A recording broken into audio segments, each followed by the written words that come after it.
All right, that was a little bit better. That was a little bit.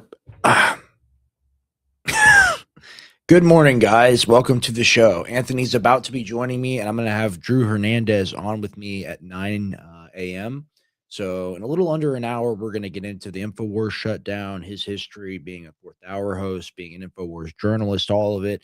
There's so much I wanted to connect with him about and with, and it's been so long since I've talked to Drew. It's probably been, a year or two, maybe even longer. Time really flies when you're busy, and looking forward to having him as guest. So thank you all for being here today. Sorry for a little bit of a rough start there. Damn. I need to wake up.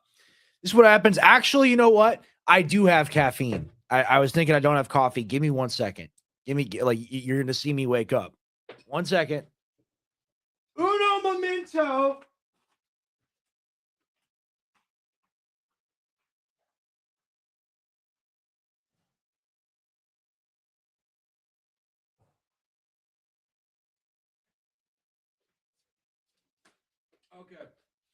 Okay, I knew I had it.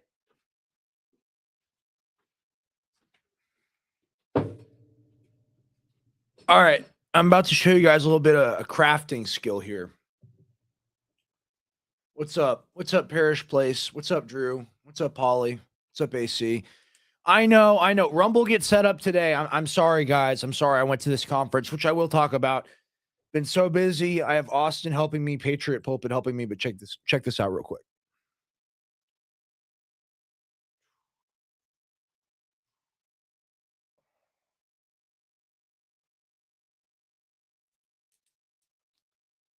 Uh-oh. I got it on my hand. It is what it is.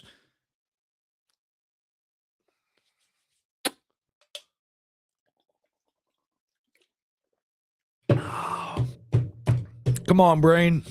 I didn't get that much sleep last night. I apologize. I was waiting for Anthony to join me.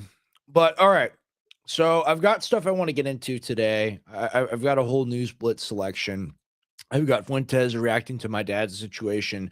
I've got an Asmongold clip that really makes no sense to me, and I wanted to ask the audience about it.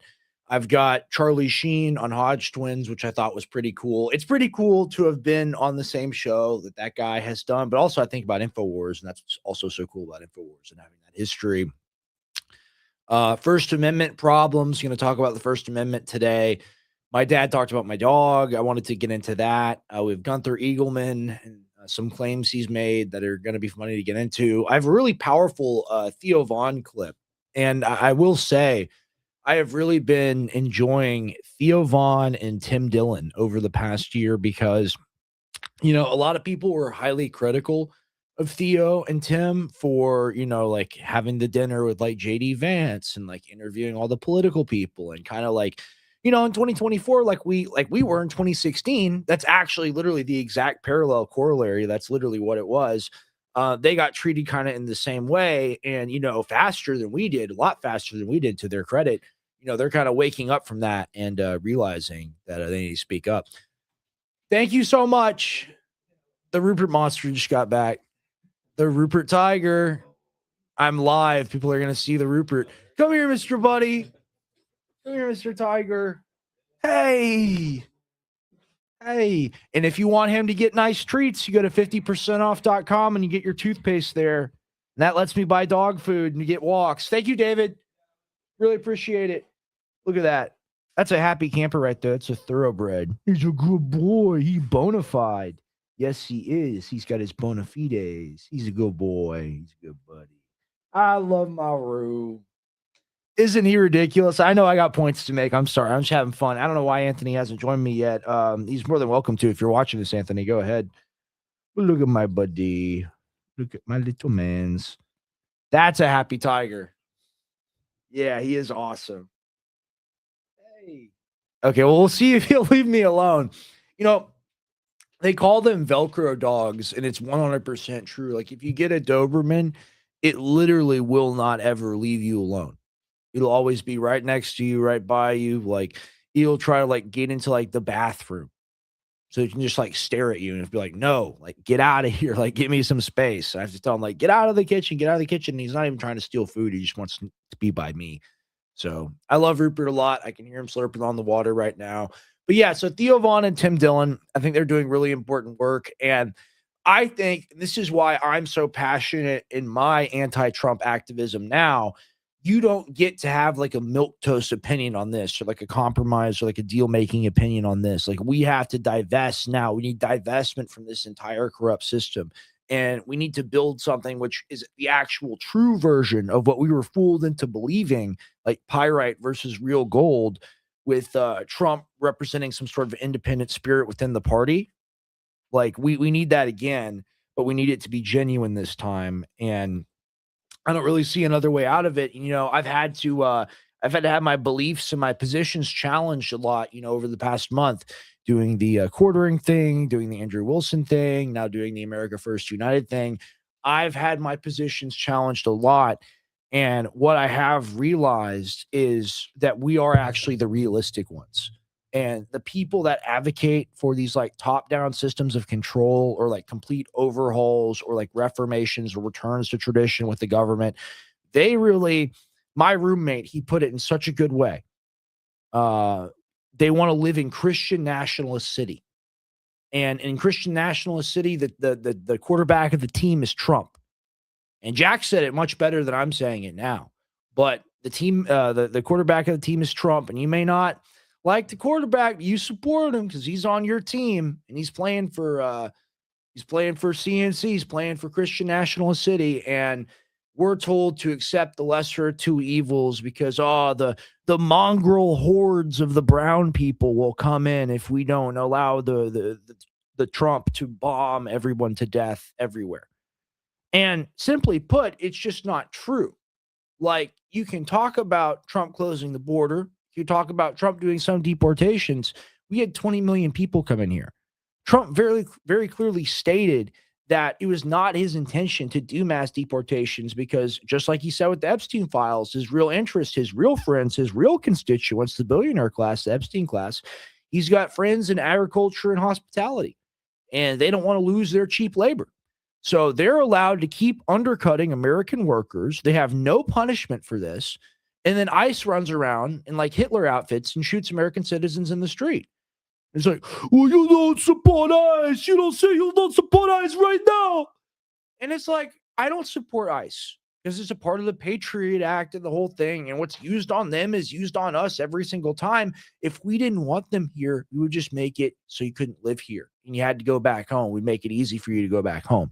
All these things are so simple. So I'm just getting into the event a little bit, and I see Anthony in there, and I really appreciate you in there. We have Drew Hernandez joining us at 9 a.m., which I also really do appreciate. I go to these events, and I hear these ideas from these people, and it's about like erecting some sort of like theocratic system, or it's about I don't know, like pillars and patriarchy, and there's a ton of different examples, right? But to me, America first means prioritizing our domestic policy and ending our foreign policy of murder and death. It doesn't mean like we're gonna change the country's morality like that, and then we're all gonna live in like the Handmaid's Tale universe or something. I just don't see that as realistic. But at the same time, the people that say that, they will tell you when you're like, hey, remember RFK Jr. in 2024 and how he ran as a Democrat and got a lot of the vote and then ran as an independent, and 1 out of 10 people polled, like 12, 13% at the peak, were going to vote for him. And people will say, well, he wasn't even on the ballot in all 50 states, kid. You're a fool. You're a bozo. You a chump. And it's like, what is wrong with you? So just because he wasn't on the ballot in all 50 states means that my solution, which is having someone run inside a party, then run as an independent after they peel away a majority, after making someone look like Jeb Bush, that's unrealistic. But your system of ending suffrage, or like the pillars of patriarchy, and I'm not even going to get into it. Okay. But it's just like the things that we talk about on American Journal, on Gray Area, on Conspiracy Talks, on all of it, are actually the realistic, easy things to implement. And that's why it scares people. And that's why it scares the system. And that's why it's so much more easy to like dance around and be like, I am wearing my political costume and I'm a part of my political team. And it's a minor league team. It's like you got your major league team, you got your like, I'm a fan of the Democrat, I'm a fan of the Republican. Like you got that dynamic, and that's like the NFL, right? I guess. And I guess like the minor leagues, like what we do and stuff is like college football. It's like, well, I'm America first. And that means to me, like, blah, blah, blah, blah, blah, my own individual definition of it. And then, like, you got a billion other people with their own individual definition of what that means. And they kind of like group and clump up and form these clots, I guess is how I would describe it, within the culture, where it's just kind of like people that have like a similar worldview are unable to like bring themselves away from that for a little bit to worry about the bigger problems and the greater good, because they have to be right. They have to be right, and they have to dunk on people, and they have to get clout. So it really is like a social thing. It's a way of social signaling to be like, I'm wearing the political mascotry of this position that I've adopted, and like I'm not really like, you're not willing to consider anything else ever. Like once you sign up, like you sign up to like Heil Hitler, basically. And like I mean that in an ideological perspective. That could be somebody on the left, it could be somebody on the right. But I try not to do that. And I have Anthony in here. I'm going to add him now. And I really appreciate you waiting, Anthony. I'm talking about the America First United event that I went to. What happened to my face? Oh, it's white light from the sun. Give me 1 second. I got to close the mirror. Not the mirror, the window.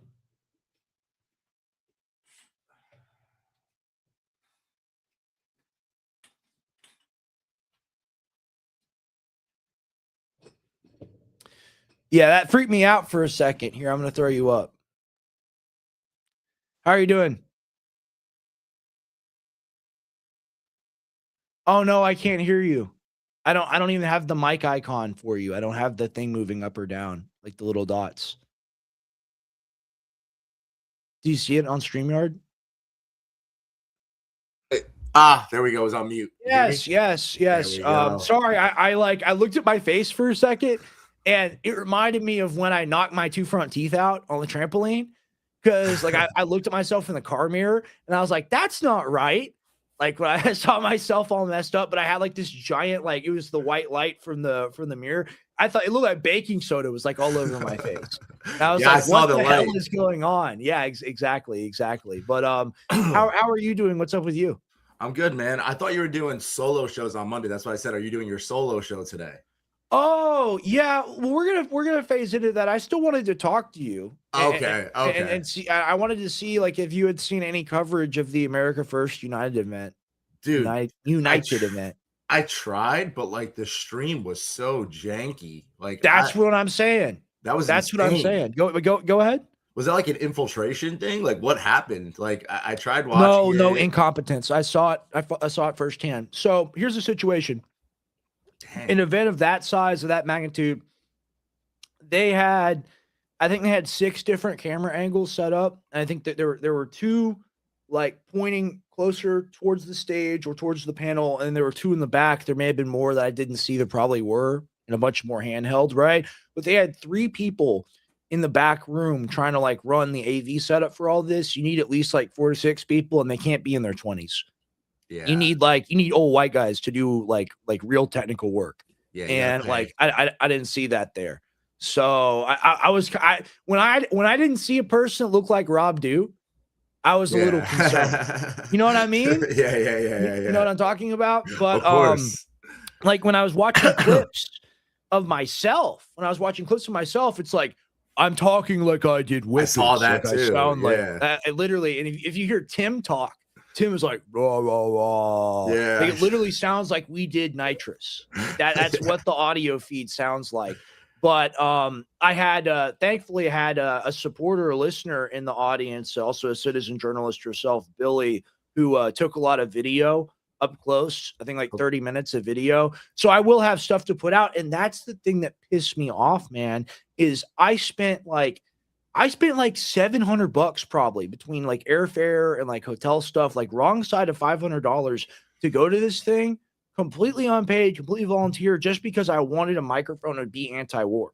Yeah. And I had to sit next to Leonardo and the other guy, I'm blanking on his name, Sam Parker, I think. Yeah, Sam And Parker. it's not a time to do your comedy routine. It's not a time to do your like university pontificating on Christian nationalism and hating the Jews. It's actually about stopping the genocide, stopping us paying for the weapons.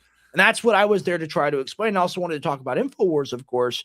And it was just so brutal, man, to be like, I don't know. I definitely, the thing that I'm realizing now, I'm not trying to sound arrogant. I know that there are people there like Joel, like Leonardo, like other people that have, oh, they're much bigger than you on X. Oh, like, who are you? You're a nobody. Like Andrew Wilson said, like, I'm an anon. I'm a nobody. Like aura that I have now post Infowars dwarfs anything that like was there at that event, even Joel. And I should have had the microphone to do my hour-long speech. You know, Joel gave an hour-long speech about like the 4 pillars of his like proposed governmental system. And it was interesting, you know, from his perspective.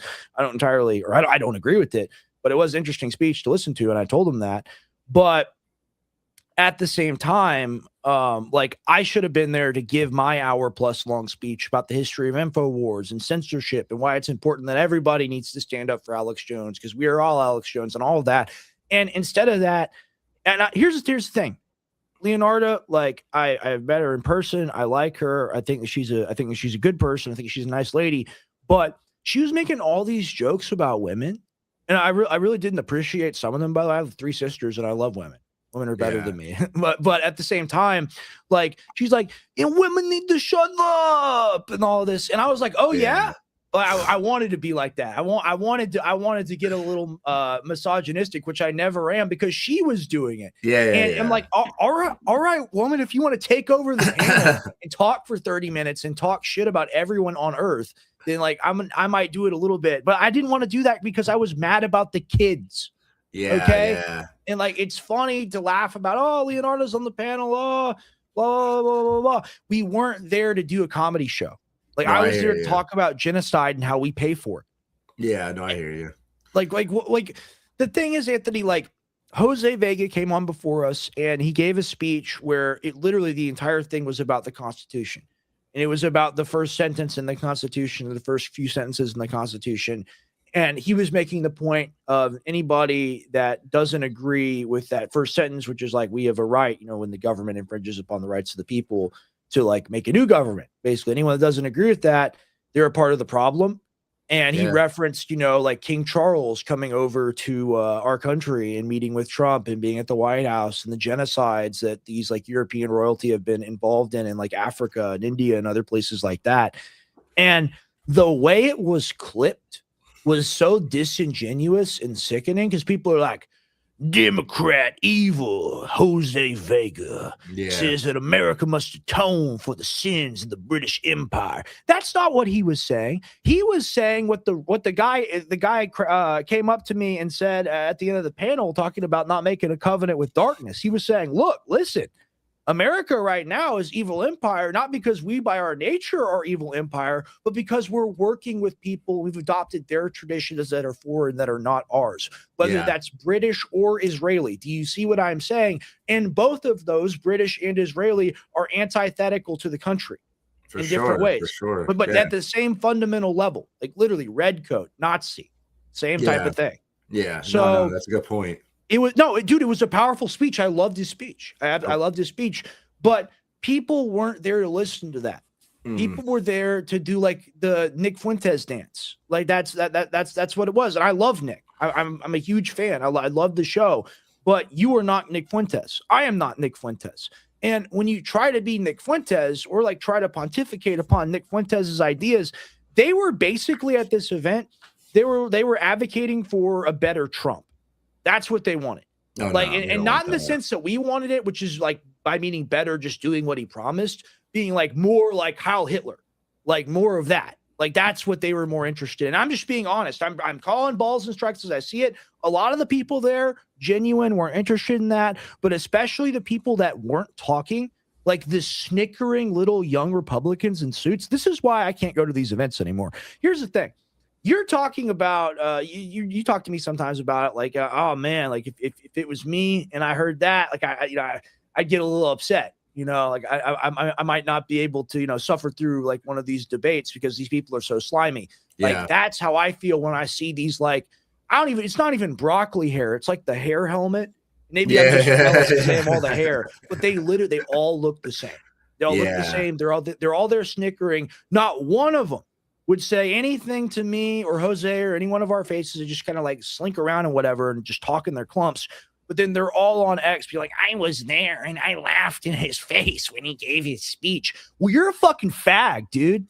Like, come laugh in my fucking face. Like, let's see what happens, bro. Like, push me. I'll push you back.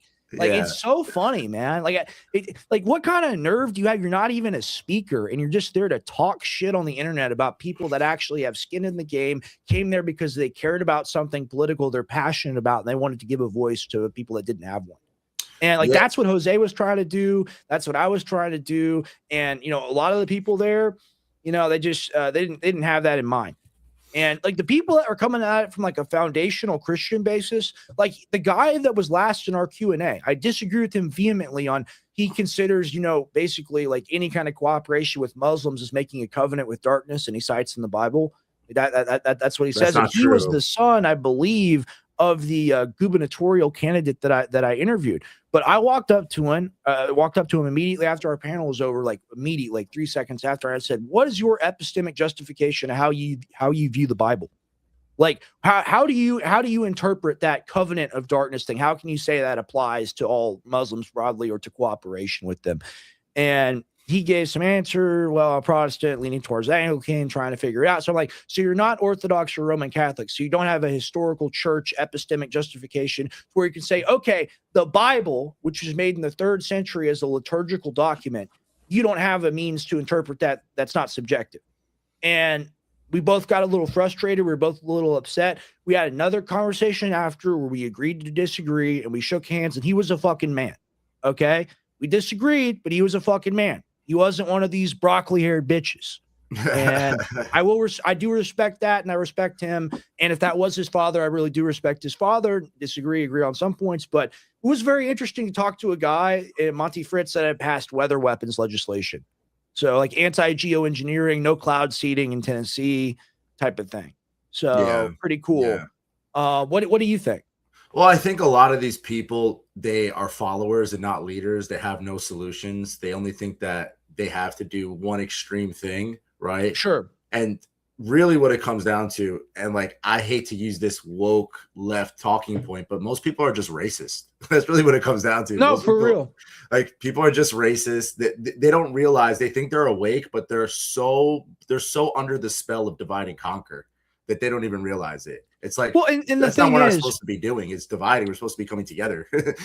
Exactly. And the thing is, if you really cared about yourself, even if you really cared about your race, like look at Malcolm X and the American Nazi Party guy. They were able to get along just fine, like George Rockwell or whatever his name was. Like, it doesn't profit you to kill each other. Like, what profits you is to tear down the system. Exactly. At the end of the day. Like, even from that perspective, which I don't share, but I'm steel manning that. Like, I'm showing it does, like, it's a societal program to destroy us. That's what all of it is, period. And when, like, there's all the pontification, it's just like we need age limits and term limits. That's our positions, because that will wash so many of these people out. And I got told by many people there when I proposed that, oh, you don't know how the system works and it won't do because they'll just get the young people too.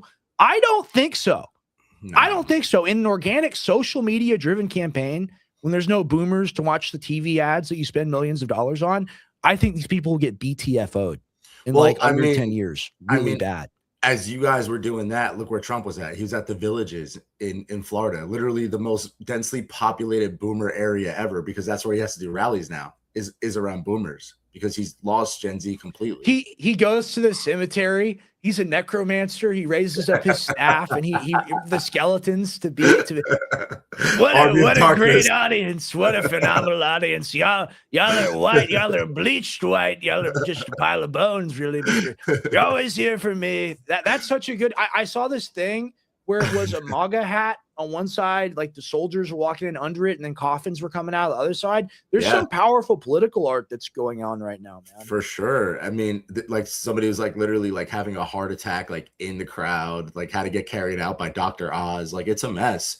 So like Gen Z, this is the thing, like what upsets me about your generation is that like they have the chance to take the ball and run with it, but they're still trying to find the same idea all over. Like you said, they're looking for another Trump, but they're looking for a Julius Caesar almost, right? Like they want like this like Christian nationalist leader. And I get it. I'm a Christian. Right. I'm a Christian. So I understand like you want our country to be Christian, but we also have to have some balance within having other religions with us, you know? Oh, here's the thing. Here's the thing. Let's talk about America. If we're talking about the Constitution, this country was set up by people that were Freemasons that practiced a thing built off the Zohar, built off the Talmud, built off Kabbalah. Okay? And like that's a reality. At least half of them were related to that. Benjamin Franklin in the Hellfire Club dressed up as a priest. He would have sex with women and do rituals with women dressed as nuns. Here's the thing. We have a system of rights and principles given to us by God, by the Christian God. All right. And that is where the Christianity of this nation comes from, as long with the same as the people as well. The people of the country are Christian. The government, we have a First Amendment. And the First Amendment isn't just about speech. It's also freedom of religion. Yes. So what you do by importing this massive population and over time, you've now given people like they just go, well, you know, I'm under threat. I'm not going to be a majority white country soon. Like we're just going to erect this fortress and then we're not going to let anyone in. And it's just going to be over after that. And like, that is our position. And when in reality, that will not be done. And the guy that promised to do that, Trump, what did he do with that promise? I mean, the vast majority of Americans actually voted to preserve the demographics of the country, to do mass deportations and to get the people out. What did Trump do? Trump made it sure, using ICE, there would never be mass deportations ever again. Yeah. You see what I'm saying? Yeah. I mean, like, that's the thing that blows my mind. With the ICE thing, like he completely dropped the ball, and I'm sure I'm going to lose people with my point on this, but like we should have focused on just getting criminals out. Like that should have been the focus. Like we have Tren de Agua, we have all these gang members, MS-13. Let's get them out first. Let's not worry about the Mexican family that came 20 years ago. That's a hard worker. Like get the people that are running people over and DUIs and all. Get them out. They're criminals. Bro, it's all pretty simple though. Like literally all you would have to do is be like, hey, you have 6 months left where it's legal to work here. After that time period, I'm sorry, you can't purchase a car, you can't purchase a home, you can't work here anymore. Shut down their money. Labor. So like the faucet. they'll never do that, even though it would be the simplest thing in the world to do. And it's non-violent, by the way. You just make them leave. You can even subsidize it in a way because, hey, if we're going to pay for it already, we're going to pay for it. Like, I think people would be like, hey, you know what? If we're going to get 10 million people out of the country, maybe we do need, you know, like a program to do this. How much money they give ICE? Like $65 billion. Yeah. What do they use that to do? Get out like 380,000 people? What's the ROI on that? I don't think that's a good spend on the money. At all. And 30 million of it went to Palantir. So, and like this is it's kind of like the COVID situation where it's like it's a training ground for how far they can push you into this like totalitarian government, to this complete takeover. Like how far can we push you to give up your rights without you actually knowing it? You know, with COVID, it's like, oh, stand 6 feet apart, wear a mask, do this, do that, take this shot. Like it's training. And the more that, because, you know, not to get into like a whole spiritual thing here, but like to them, Matt Murphy said it, it's karmic law. They have to show you and you have to accept it. But in reality, they only have the illusion of the control. They don't actually control us because, like you said, our country is governed by the law of God. And if we understand the actual Constitution and we understand the laws that God gave us, then these people won't have control over us. If we come together as a coalition of America First, and in my opinion, what America First is an isolationist territory, right? Like being nationalist, and not in the way of like, you know, National Socialism and all the Hitler stuff, but like just like only worrying about America. Go to Kensington in Philadelphia. you will see people dying on the ground from fentanyl. You'll see people literally deteriorating. I just saw a video of a young Spanish kid walking down the street with an AK-47. Like, we have serious problems in our own country right now. So the fact that we're giving money to all these other countries, that's what we need to shut down. We need to shut down that pipeline of our money, our tax dollars that we have to illegally pay taxes. I mean, it's completely unconstitutional. That's a whole conversation for another day, but that's completely unconstitutional. And then all of our money is going to fund foreign wars, kill these people, destroy their homes, and then bring them here. So, well, that's the Kalergi plan that you just described. Yes, that's literally what it is, and it's all so simple. All we have to do is stop blowing these nations up, and the people will stop coming here.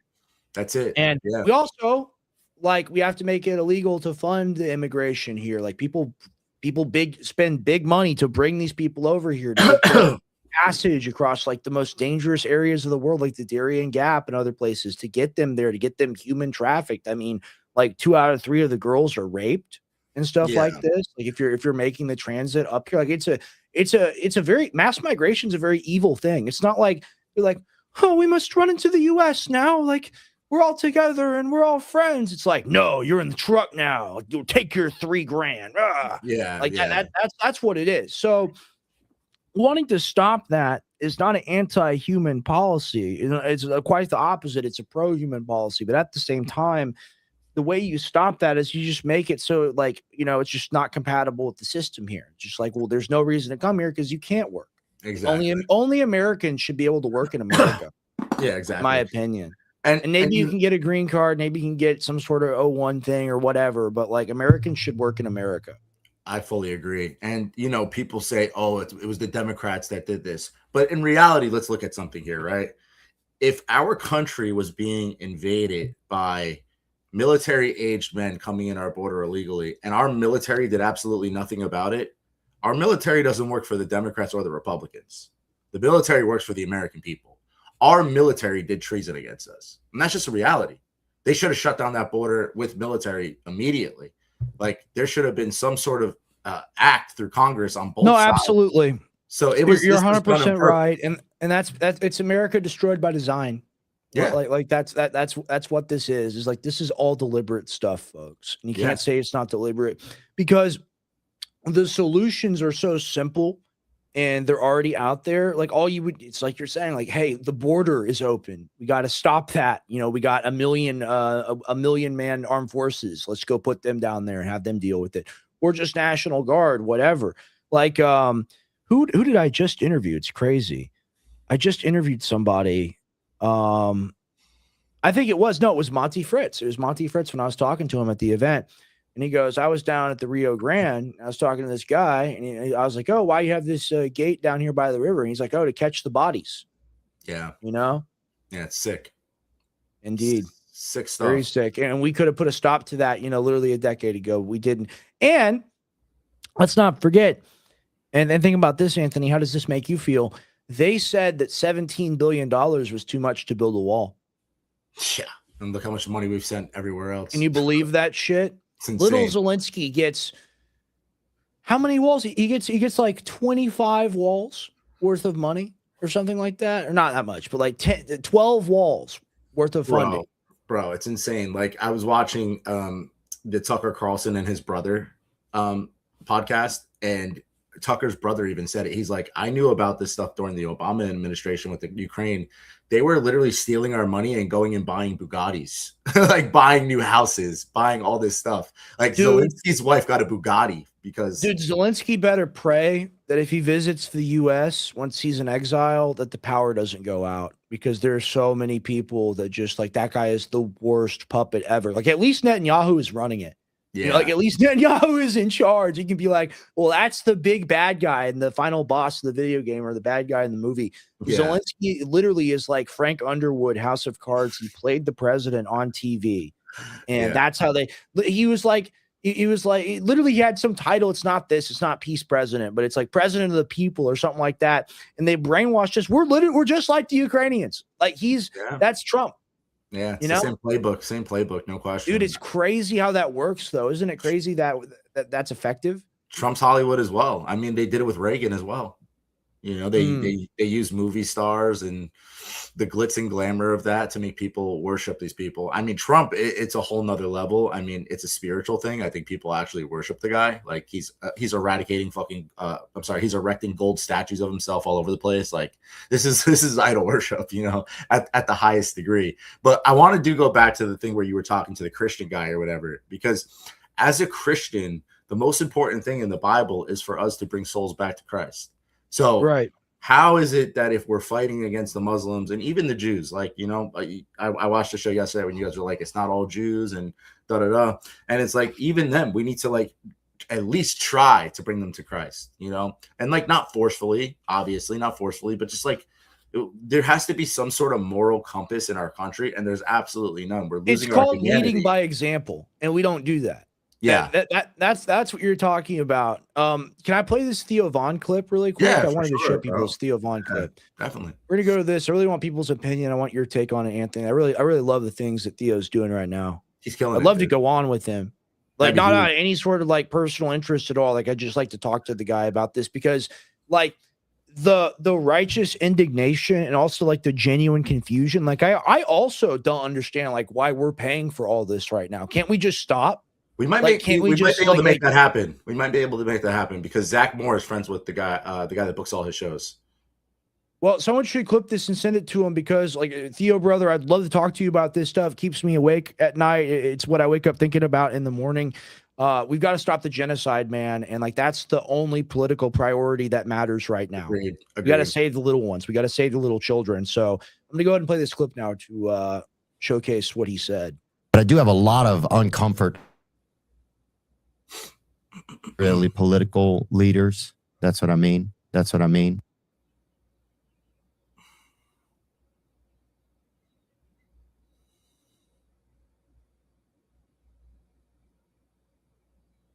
You're mute.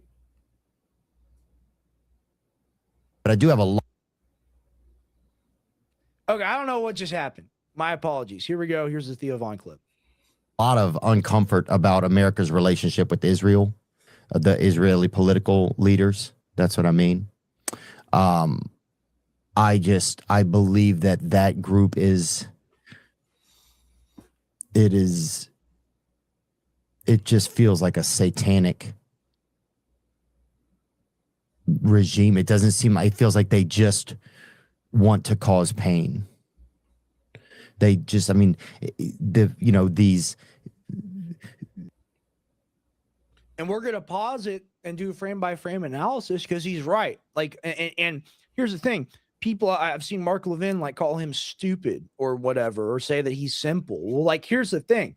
Someone that's smart knows that like real genius isn't found in like some complex, messed up like web of lies like Satan. God is the truth. God is simple. God is personal. God is right there, for example. So when he makes the statement of like, it seems like they just want to cause pain, he's absolutely correct. Like that is what this is all about. It's like these Warhammer books, man. And that's the corollary I keep trying to draw in my mind. And I haven't really found it, but that's the best way to describe it. So like in the Horus Heresy, what they do is they just like kill like hundreds of thousands of like these like demigod style like genetic figures because it makes the demons happy and they want the blood. And like they have no reason to do the things they do in like the cruel and grotesque ways that they do them, like crucifying people, like quartering people, for example, but they do it because it pleases the demons. Like it doesn't have to make sense. They do it at the expense of their own victory. It makes them lose, but they have to do it. So like that's what Theo's touching on there. What do you think of that? Well, I think you could see the passion in Theo. You know, his voice is like quivering. Like he's definitely sad about it. You know, like a lot of other people, when they make these points, they're trying to just get a win. Like you could really see the passion inside of Theo. Like he really cares about this situation. Like, and he's trying to come at it in a way that's like not trying to be grotesque, you know, but like just trying to actually make the point of like these people are evil. And it's not really hard to see, you know? Right. And that's why I have such a hard time when I had like the Quartering or Andrew Wilson on listening to somebody that just thinks it's all haha.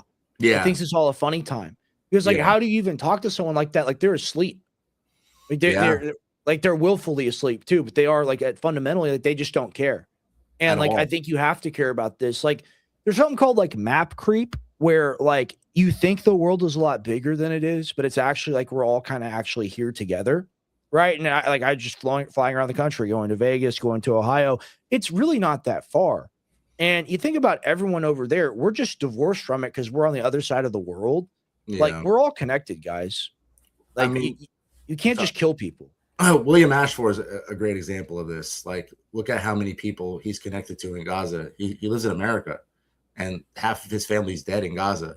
So there's people here that are affected by that. And like, as Americans, we should hurt for these people. And we shouldn't do anything for them, but we should give IDF soldiers benefits. Yeah, it's crazy. Isn't that wild? It's insane. And like the whole, we're going to rebuild Gaza and all that. It's not for the people of Palestine. It's not for Gaza. It's for Trump to make a Riviera Maya. Like Jared Kushner to have a hotel on one of the San Antonio River Walk on top of the world's largest open air cemetery in prison. Disgusting. Seriously, that Trump Gaza clip is what truly disqualifies him to me. Because like if you can say that mass murder is okay because you can build a casino on top of it, like anyone that makes excuses for that and says they operate in a Christian worldview, I don't think they're honest when they come in and debate and hold these positions of being anti-war. Because how can you be anti-war and support a president that does stuff like this because you consider him to be lesser of two evils? Exactly. There's an active genocide happening right now, and yes, our country has been destroyed. But whose fault is that as well? You have to ask yourself that question. When it comes down to it, I'm not ever going to talk about somebody's salvation because I don't know what God's going to say. But what is God going to say to you?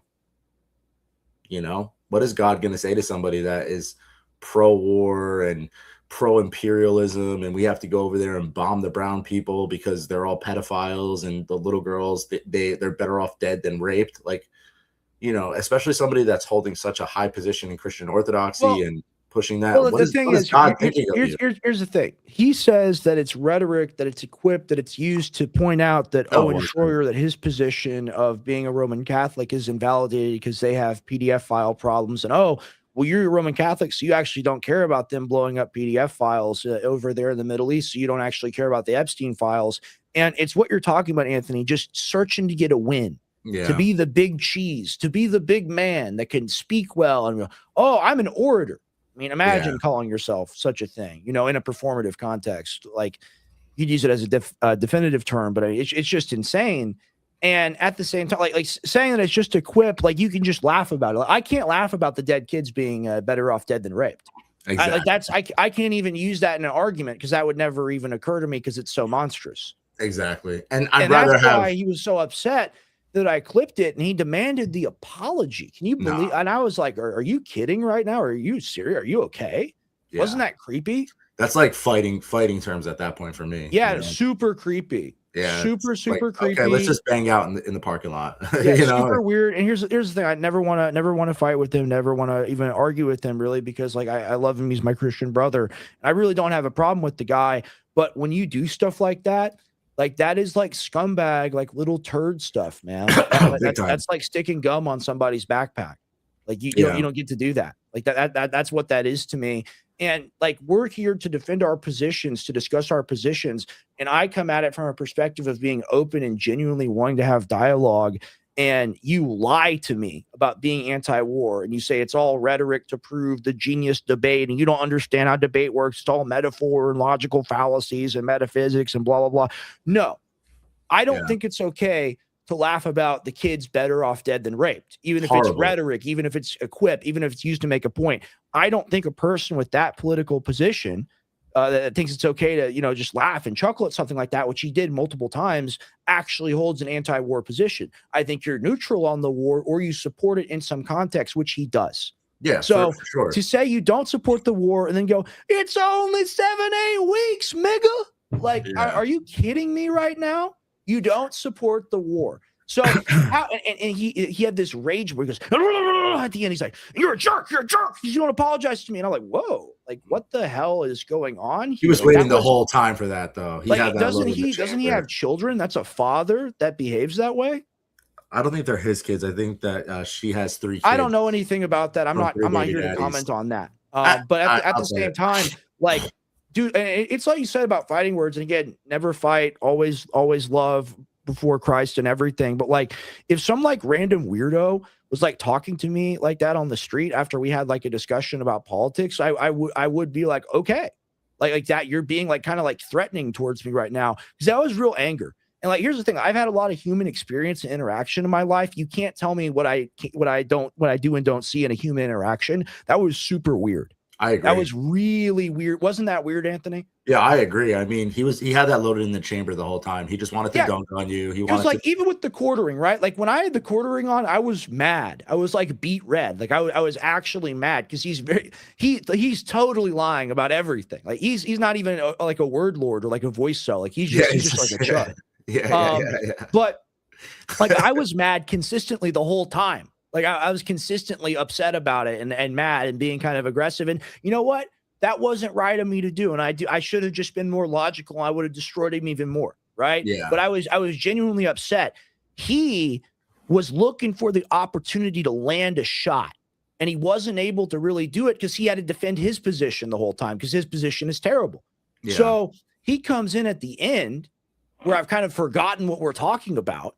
This is all spur of the moment, right? This is all like an immediate rapid thing. Never any prep time, just like the quartering. I must come on now or you're a wimp. Yeah. Like, okay, well, I guess we'll do it now. Not even a day. He's like, no, now. My time is valuable. I hate to just use, but it's all right. You know what? We can't help but have a good show. I can't help but have fun when I'm on camera. Let's just talk about it a little bit. Like when I'm like, I'll pay you $1,000. And like that's a lot of money to me, but that covers airfare, that covers hotel, it covers a lot of things, covers good food. You know, do one day, just come out and do a debate with me. And he goes, think I get out of bed for $1,000? I know you don't sound like that at all, but I'm just like, you think I get out of bed for $1,000? I'm the big debate lord, man. I go on whatever podcast, I dunk on the hoes and bitches. Like that's what we're dealing with. So I'm like, okay, well, I genuinely care about this. Like I actually have a day job that's not just talking into the camera, the manufacturing, the supplements, all of it. I'm doing this because I care. I genuinely, man to man, want to look you in the eyes and shake your hand and say, so these are your political positions. Let's discuss them. Let's debate them. I want you to be honest with me. But behind the camera, you can play all these like word cell, voice lord games and act like you're the big like it's just like the quartering, the grand poobah of moral authority, the wise sage. And I'm sitting here and I have more experience than both of these men. And I genuinely 100% do. 100%. And we were deplatformed in 2018. They've lived quite a charmed life on the internet. You know, not being banned, not being silenced, being monetized, being able to apply their trade. You know, we're the ones that have actually like doomsday, like had to like adapt and evolve on the planet. And now we're back. So all you guys that ate up our like 3 million YouTube subs after 2018, all you guys that came around post-pandemic, knock, knock, knock. Guess who's here? Who's home? It's Infowars. It's Alex Jones Network. It's Rex Jones. It's Tim Tompkins, Owen Schroyer, Harrison Smith. Every one of us, we're here. We're on the internet. So, like, that's what's going on. And what I want to bring back is that spirit of, like, pre-2014 politic where people like this, they weren't around. Either Occupy Wall Street on the left or Tea Party on the right, people were very serious and positively motivated, whether that was behind Occupy or behind Ron Paul or behind any one of these figures. We used to have higher aspirations towards our political system that were embodied in the independent movement. Agreed. And what has happened now with the voice cell, like voice lord, word lord thing, and just this creation of like the sports team subculture, we're going to break that. We're going to unify. We're actually going to have a big tent. We need to stop the government from doing what it's doing, and it's taking away people's rights. And it doesn't matter whether that's at home or far away. The principle is the exact same. What's done to them will be done to you, and it is already being done. You're already being watched by the flock cameras. You're already being poisoned by the fluoride. You're already being run by the government. Like, it's all happening right now. So wake up time, wake up call, bed, bed, bed. No more coffee sales, no more debating prostitutes. We got real problems in the country. You want to talk about ending suffrage? Let's end some fucking wars, nigga. Yeah, for sure. Like, I'm sorry, buddy. I'm sorry. I didn't know you were in here. Hey, did I wake you up, Mr. Rowe? You see the dog? Yeah. Yeah, he's a good boy. But no, I mean, and his position the entire time was like, I'll let Trump do anything because I just don't want the Democrats to win. And it's like, it doesn't matter who wins, bro. They're controlled on both sides. Like, we need a new coalition. And, you know, like with this America First thing, not to go back to it, but like, it's kind of sad that like you're telling me that it just really wasn't what you thought it was going to be. Yeah, I have to be honest. Like, here's the thing. Safety of the event was top notch. Venue was top notch. They did a great job. I cannot discount that. But the substance of like, when you have something like that, there has to be a system of things that everyone agrees on to come there. That's like when I hold it, like there's going to be a one pager where it's like, it's like, you know, those signs that the liberals have, like in this house, we believe type of thing, but like genuine and based and for like, we believe in the First Amendment. We believe in the right of people not to be killed by US made bombs, you know, stuff like that. You know, we want to into the wars and into the genocide, but there wasn't any such like uniting principle. Yeah. So like, that's why to me, it wasn't what I expected. It wasn't what I wanted it to be. Well, it's like a lot of these people just want to become influencers and put glitz and glam behind these things. Yeah, like our forefathers were like meeting in the pubs and shit. Like they didn't need anything. Like they were sitting that's why I like I don't give a F max. That's like that. It's the spirit of 1776 to be a man of the people. Like I was the only guy there in a t-shirt. Me and Tim, actually, shout out to Tim Tompkins. Tim was also there. We're in the gray area merch. Like we were the only ones there with like the jacket, and the thing was, people were wearing like 3-piece suits and acting crazy. Yeah, I was like, damn, like that's like thousands of dollars of tailoring, and it's all the photos and the lights. And I'm like hiding around. I'm like, hey, you don't need to take a photo of me. Yeah, I'm good. I'm good. But the thing is, it's actually much cooler to be the guy that doesn't want to get photos taken of him. You know, it's actually much cooler to be like the Obi-Wan Kenobi ass dude. Like we're Obi-Wan Kenobi maxing. Like with the Infowars death, like, dude, I'm wearing the merch now. It's different, bro. Dude, my boy made me this shirt. Check it out. Fight the Globalists? Yeah. Dude, it hits different now. If you didn't get the Infowars merch, well, you could still get it. You made a huge mistake. I have like 100 t-shirts. I need more. I literally have 100 t-shirts. And that's the thing is like, people want to come after us and say that we're fake. We love this shit. We live this shit. This is what we do, period. Yeah. Like Infowars forever. Infowars never dies. So it really has like, you know, walking in the spirit of, you know, like, hey, they did what we did, like, but we're an example. We can be a beacon of light to people to say like, hey, like even with no backing and no support, we were still able to resist this system for such a long period of time that if we were ever to get the slightest bit of justice in the courts, I think we could reverse a lot, if not all of this for everybody. This horrible precedent that's been set that you can owe $1 billion for your speech that doesn't hurt anyone, that's non-violent, that doesn't call for anybody to be killed or anyone to lose anything. They didn't lose anything, okay? There are no material damages in the case. Someone left you a note one time that you can't produce. Someone gave you a phone call. Oh my God. Lord have mercy. I shouldn't blaspheme. But like that is what happened here is so outrageous. And when you know the facts of the case, even steelmanning their position that these people were offered tens of millions of dollars and they still rejected all settlements. And it was always about just having the judgment as an amount that could never be paid so they could leverage that and steal the business and skin suit it. That's illegal. That's a crime. That's a hostile takeover. And the Tim Heidecker thing was horrible.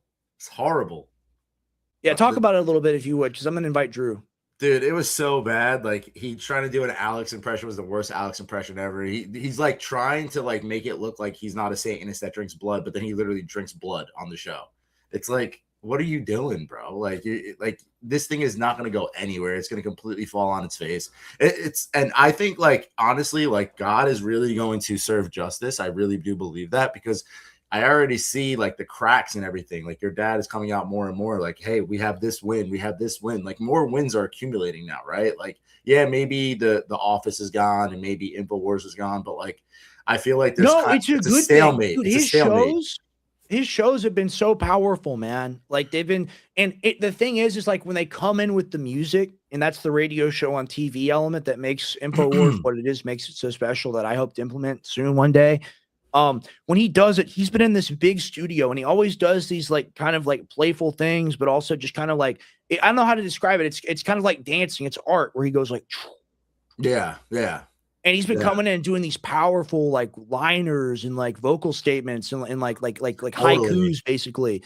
Like it's poetry. That's what it is. He's being a poet out there and he's having fun. And at first I wasn't sure because the studio is so much smaller, but it's so much more intimate and it's like you're right there with him. I like that angle they have where it's over the back of his head. It's so funny. Did you see the meme where it's the guy drew on the onion and they put it like, or my dad was holding the onion in the studio like that was his head? No, I didn't see that. They do the overhead shot and people were saying he looks like a yellow onion type of thing. I didn't see that. But like the camera angle from the back where it's overhead and it's pointing towards that TV, that is classic Infowars as it gets. That reminds me of like 2002.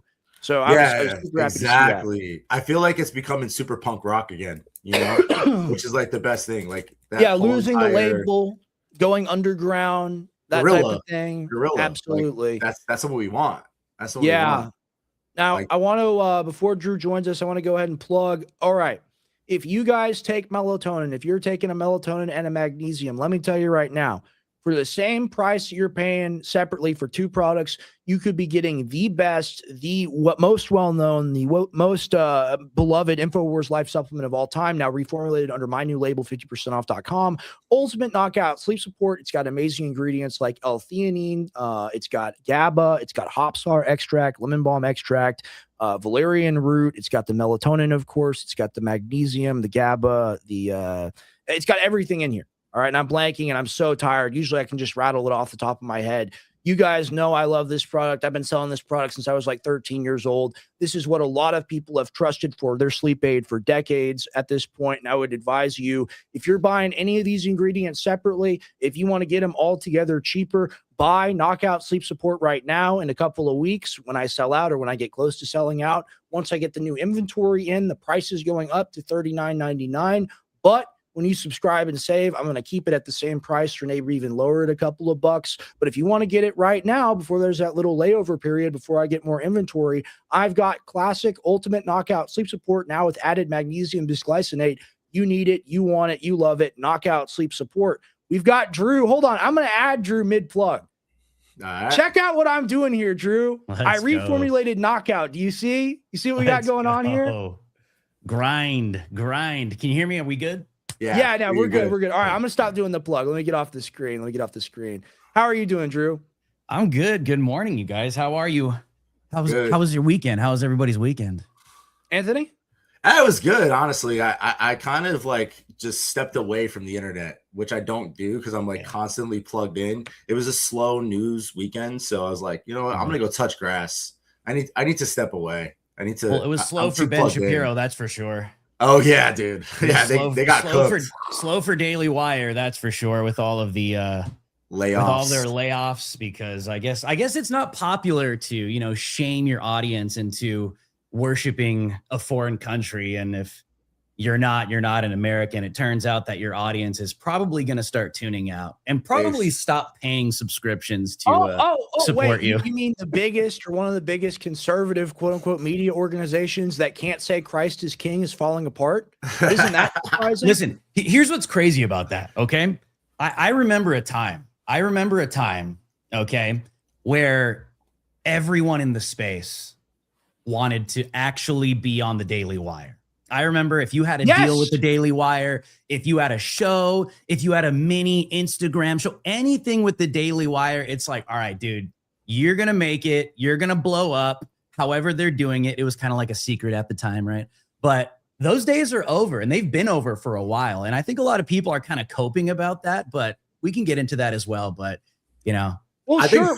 Screw the Daily Wire, bro. I'm loving it. I'm loving watching that ship burn to the ground because it deserves to. I feel like Fuentes was the catalyst of that, right? Like once we found out like what they did to him, then Candace, like it was just after that mask off moment, it just started to crash and burn from there. The thing is like all these companies, all these big media companies left and right, you could look at Gawker, Vice, you could look at like The Blaze or Daily Wire as an example. They have to be propped up with venture capital because they're not profitable, because nobody's actually watching. And that's like with propaganda, you have to make it every single channel. And that's what people are realizing, is that, hey, you can literally come on Twitter or X for free and watch a show like this. We're not going to make you pay the, the subscription to Build the Third Temple or whatever. Like, you can just come and just watch us online.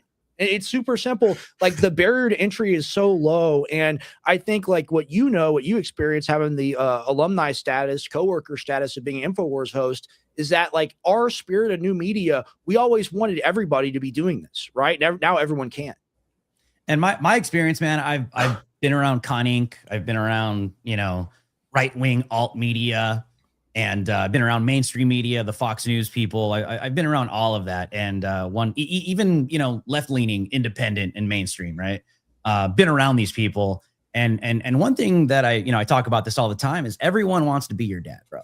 Like, whether they want to admit it or not, everyone wants to be Infowars, dude. Like, it is not a secret. You just take a look at people's shows. You take a look at the model.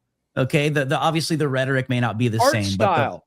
But the model, the what they want is the results and the outcome. That's what they've been desperately trying to replicate. And the only way you're really going to do that is if you're transparent. I think you have to be electric, entertaining, and informative and honest.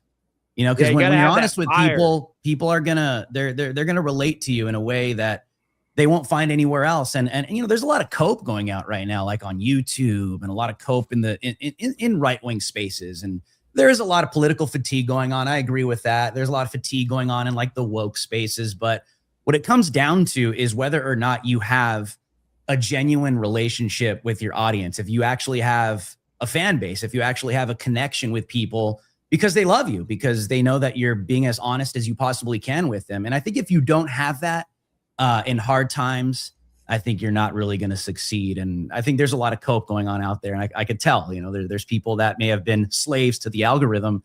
And now when the algorithm, when the algorithmic God does not bless you, you're kind of cooked. You know what I mean? Yeah. So I would not go that route. And the Alex Jones route is that loyalty relationship with a fan base. And people desperately want that, dude. Whether they hate your dad or not, they will never admit it, but it's true. It's true. That's why, like, building a network, that's why I understand how to do it as well. It's about connecting with people. And if you don't connect with people, then how are you ever going to have outreach that applies to guests, that applies to hosts, that applies to viewers and listeners? Like, if you're not willing to be open and receptive, then people aren't going to be open and receptive to you. And it's very clear on these kind of like really just like establishment propaganda channels, mainstream media, which is what it is by any other name, like mainstream new media. They are literally, it's a stenographer script they're trying to program into people's brains. It's their worldview. They're trying to tattoo it on your mind. That's true. And you're not allowed to disagree, because then you're not a part of the club. I mean, look what happens to like Michael Knowles, or not Michael Knowles, excuse me. Who's the other one? The guy with the glasses, Matt Walsh. Yeah, Matt Walsh. Is that his name? Like, they laughed at him on that stream, like they're poking fun at him. And then you got to suck that up and tolerate that to work there.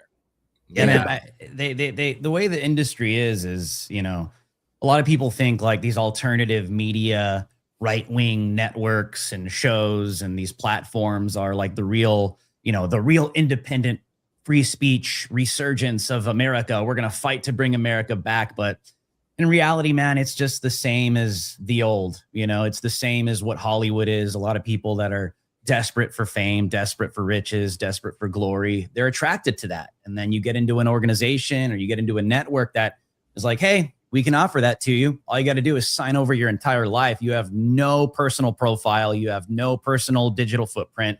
We will make you. Okay, well, all right, let's do it. At least I get to have 1 million views here and there because it's all bought and paid for. And that's a very real thing. And then people wonder why they're not getting anything authentic. It's because a lot of that is still going on in so-called right-wing independent alternative media spaces. Most of it is that, honestly. Yep. Most of them are like, I don't want to call them feds, but they're plants, no question. And I think the important thing that you said is like, and to simplify it, is like community. like humans want community. Right. Like we've all been separated through divide and conquer tactics. We've all been pushed away from each other through right, left, black, white. That if we actually build community, and when we're talking about these taboo topics that people can't go out and like go talk to their friends about, or like they get shunned or called crazy or whatever, when they see that there's a community of people that are talking about these things and we're all kind of on the same like level playing field, it's easy for an organic thing to be built. You know, and you could feel the authenticity from Alex, from Infowars, from that whole entire thing. Well, that's literally what Infowars is what you're describing, is that completely organic thing. Yeah. And like that's what it was. It's literally like 95% of all the funding that's ever come in, not that the funding that's come in from like a gold sponsor or like a Blue Diamond Gusset Jean sponsor aside, it's been the viewer and listener at home buying the supplements. Like that's where the money has come from. And they pointed to that number in the trial like it was a crime. Like, it's like, you made money and that's wrong.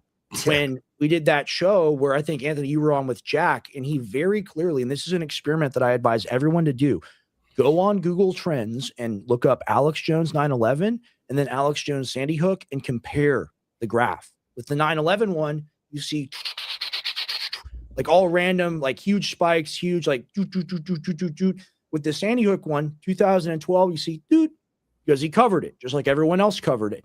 2015 to 2018, or even earlier, that whole time period, we were growing. They cited during trial 2015 to 2018, the 180 million. That was during a time where on the line graph, there literally isn't anything at all. There's no traffic. Yeah. So they want to make the association of like, he's the mean, evil man who made the money off the backs of dead children. It was never a part of the brand. It was never a part of anything. They did an autopsy on the Clinton campaign, found 20 minutes of footage and said, we're going to hang this guy. And anyone that can't see that it was a political hit job to take away that precedent of being able to be that 100% independent media guy that we're talking about right now, that all these people, all these organizations proclaim themselves to be when they're really not. Like, if you want to be that, if you want that spirit to exist going forward, then you got to stand up for Alex Jones. Like, well, that's how I feel. It represented a breach. That's what it represented, because Infowars is responsible for 2016 Trump, as sad as that sounds now in retrospect, right? I mean, that's the power of independent media. It goes beyond the man. It goes beyond the network. But that was the big no-no. The big no-no was not the money. The big no-no was not the independence. The big no-no was what you did effectively with that independence all around. And that got Trump elected in 2016. And to be honest, man, that's what pissed me off the most with Trump's, excommunication tweet, including Alex and Tucker and Candace and everybody else that has been thrown overboard. Because in that first very lengthy novel, Trump's been posting novels lately, and I don't know if he's doing that on purpose, because it's like, I think maybe they're kind of aware people are sick of it. I don't know, but I'm like, bro, I ain't reading all that. But that one I read, and what really pissed me off the most was when Trump started using Fed talking points, Sandy Hook talking points, as to why Alex deserved to be sued, as to why Alex deserved to be bankrupt. They were straight up Fed talk. No different than Democrats, literally no different than this deep state apparatus, FBI, CIA. We've all heard the clips. They all moved to chop Alex's legs off from under him, right? Like financially. And so when you hear Trump start talking like that, I mean, everything else is egregious, right? But when it comes to Infowars and Alex Jones, because, what's always pissed me off about Trump when it comes to Infowars is he's never put out a big Truth Social. He's never put out a big statement in defense of Infowars or Alex Never Jones. any support.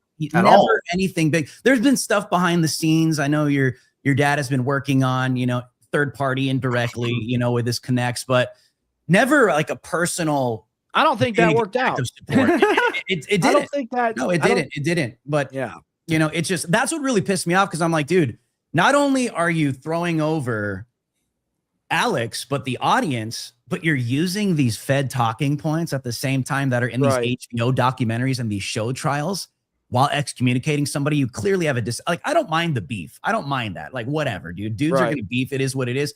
But it was that right there. I was like, what the hell is this? Well, I think it's important for us to all recognize that Trump's never been our guy. I think that it was a wool over the eyes the entire time. And then he's really showing who he was to us now, and it was to get us to this point.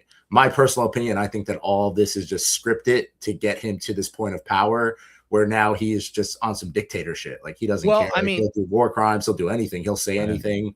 I think we all got played. Look at the father of the vaccine. You know, who's the guy that put Anthony Fauci in charge? Who's the guy that really set up the inflation? And we can blame Biden for that. And we can talk about Biden doing all number of horrible things. But really, things cascaded after COVID to the point now where like 6 years after, the country is basically unrecognizable. Right. But to take it back to the Alex Jones thing just a little bit, and I do appreciate the peanut gallery out there of onion style people in the chat because I see you. Are you okay with a financial expert going and sitting on a stand and swearing an oath to tell the truth and then saying that Alex Jones is worth $280 million personally based off the gross revenue period of 3 years of business? Yeah, and then crazy to have a judgment based off that number? And I know you're not, because I've seen you in the chat before and I got you to admit the judgment was excessive. So if the judgment is excessive, then injustice has been done, right? And we're not supposed to tolerate injustice. We're supposed to call that out, correct? So no, you're going to be not logically consistent. You're going to run away from that position. But people like this, like they think that you should be in jail for speech, basically. Well, they think you should be in a debtor's prison forever. What do you think about people that want to criminalize the First Amendment? Are you asking me? Yeah. Yeah. What do you think about people trying to criminalize? They're criminals. They're criminals. They're criminals. They're traitors. And these are people that, I mean, they have the First Amendment to criticize the First Amendment, but people that want to revoke your God-given rights, it's not possible. That's kind of why we've got the second, but at the same time, I mean, like, I'm at the point where I'm like, just come and take it, dude. Like, you know, the Zionists, the leftists, whoever it is, I'm at the point where, because I'm so sick of the argument, not to kind of change the subject, but I'm sick of the argument where it's like, oh, so would you rather have Kamala Harris? Like, when you're criticizing Donald Trump, would you rather have Kamala Harris? I mean, would you rather have the Democrats? It's like, no, I actually want better. We actually thought we were going to get better with what we were getting with Trump, and we're allowed to do that, but apparently we're not, because it's become a cult. And so with that said, I'm just kind of at this point where I'm like, Zionists come and take it, leftists come and take it. That's the American way. And, you know, to the Mark Levins and the retards over at The Onion, they're all the same to me. Well, they're all traitors. They're all traitors. They're all anti-American. They're all threats to our constitutional republic. And I'm just, you know, I'm past the point of this left and right BS, bro. Well, you know that's the thing is, like, I went to this America First United event, and before that I had the Quartering on, I had Andrew Wilson on, and I keep hearing this thing about my ideas. And my ideas are very simple. It's age limit, term limit, anti-war, divestment from Israel. Those are my 4 pillars. Those are my 4 platforms. What I keep hearing is, ha, ha, ha, young man, you simply don't understand. And we either have to overthrow the system and implement my system of theocratic governance, or we have to overthrow the system and let Trump do whatever he wants because he's the pimp we have, and the pimp over there is really mean and he'll hit us more. That is basically the argument. Pretty much. Like, when I propose things, I'm proposing policies, I'm proposing real solutions, right? And like when I went to this event, Drew, I am super broke right now. Like rent for warehouse, payroll, it's all super expensive. The economy is terrible. That's why I try to get people to buy the great products. I flew there. I had a hotel, everything like that. I covered it all myself. I spent like on the wrong side of $500 to go to this thing where it was supposed to be unity around anti-war. And people are just there pontificating on like their like future system of governance for America. They're not there to talk about stopping genocide, stopping war, stopping the funding of it in the Middle East and in Ukraine. That's what I was there to discuss. But it's like you're saying, it's all just either a pageantry or costume, or they're a plant. Like that's what we just see more and more of. And that's what's so awesome about knowing you from Infowars is I know that you're a genuine guy because you're a part of that network. Because no one that was a part of that network wasn't a genuine person. You know, like there is nobody there that wasn't genuine. Like if you're a host, if you're doing the show, that gets recognized immediately and then they kick you off. Like that's how that works. Doing a show at Infowars, you have carte blanche to say whatever you want and do whatever you want as long as it's pro-freedom and pro-human. That is the standard. Wouldn't you agree?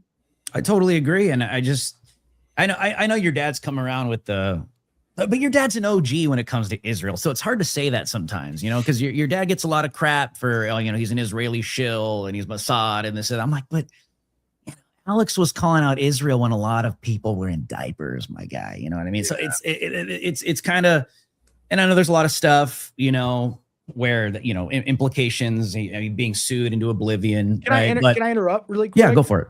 So it's a 32-year career right? Like even predating 1997. I think he started in 1994 on Access Radio when he was like my age, like 22, 23 years old. So you have this 32-year career. And then you have these like word cell chudlets that appear post 2020. And they're like, this guy's trash. This guy's garbage. And they have a show that's literally a ripoff of Infowars.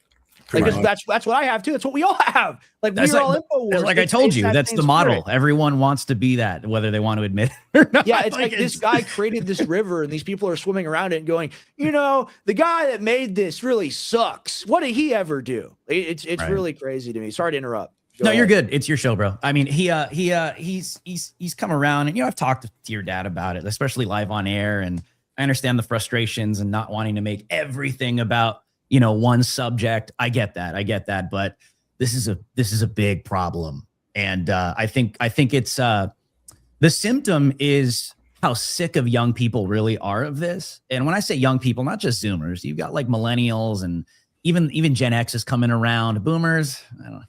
You know, I don't know. shout out to the boomers that are, I guess, but some of them are. I've met a few now. I've got to stop using boomer as a slur. Yes. You know. No, I just call them based boomers. They exist. Yeah, they do exist. They're out there. There are some based boomers that are just like, you know what, the Zionist thing's got to go, right?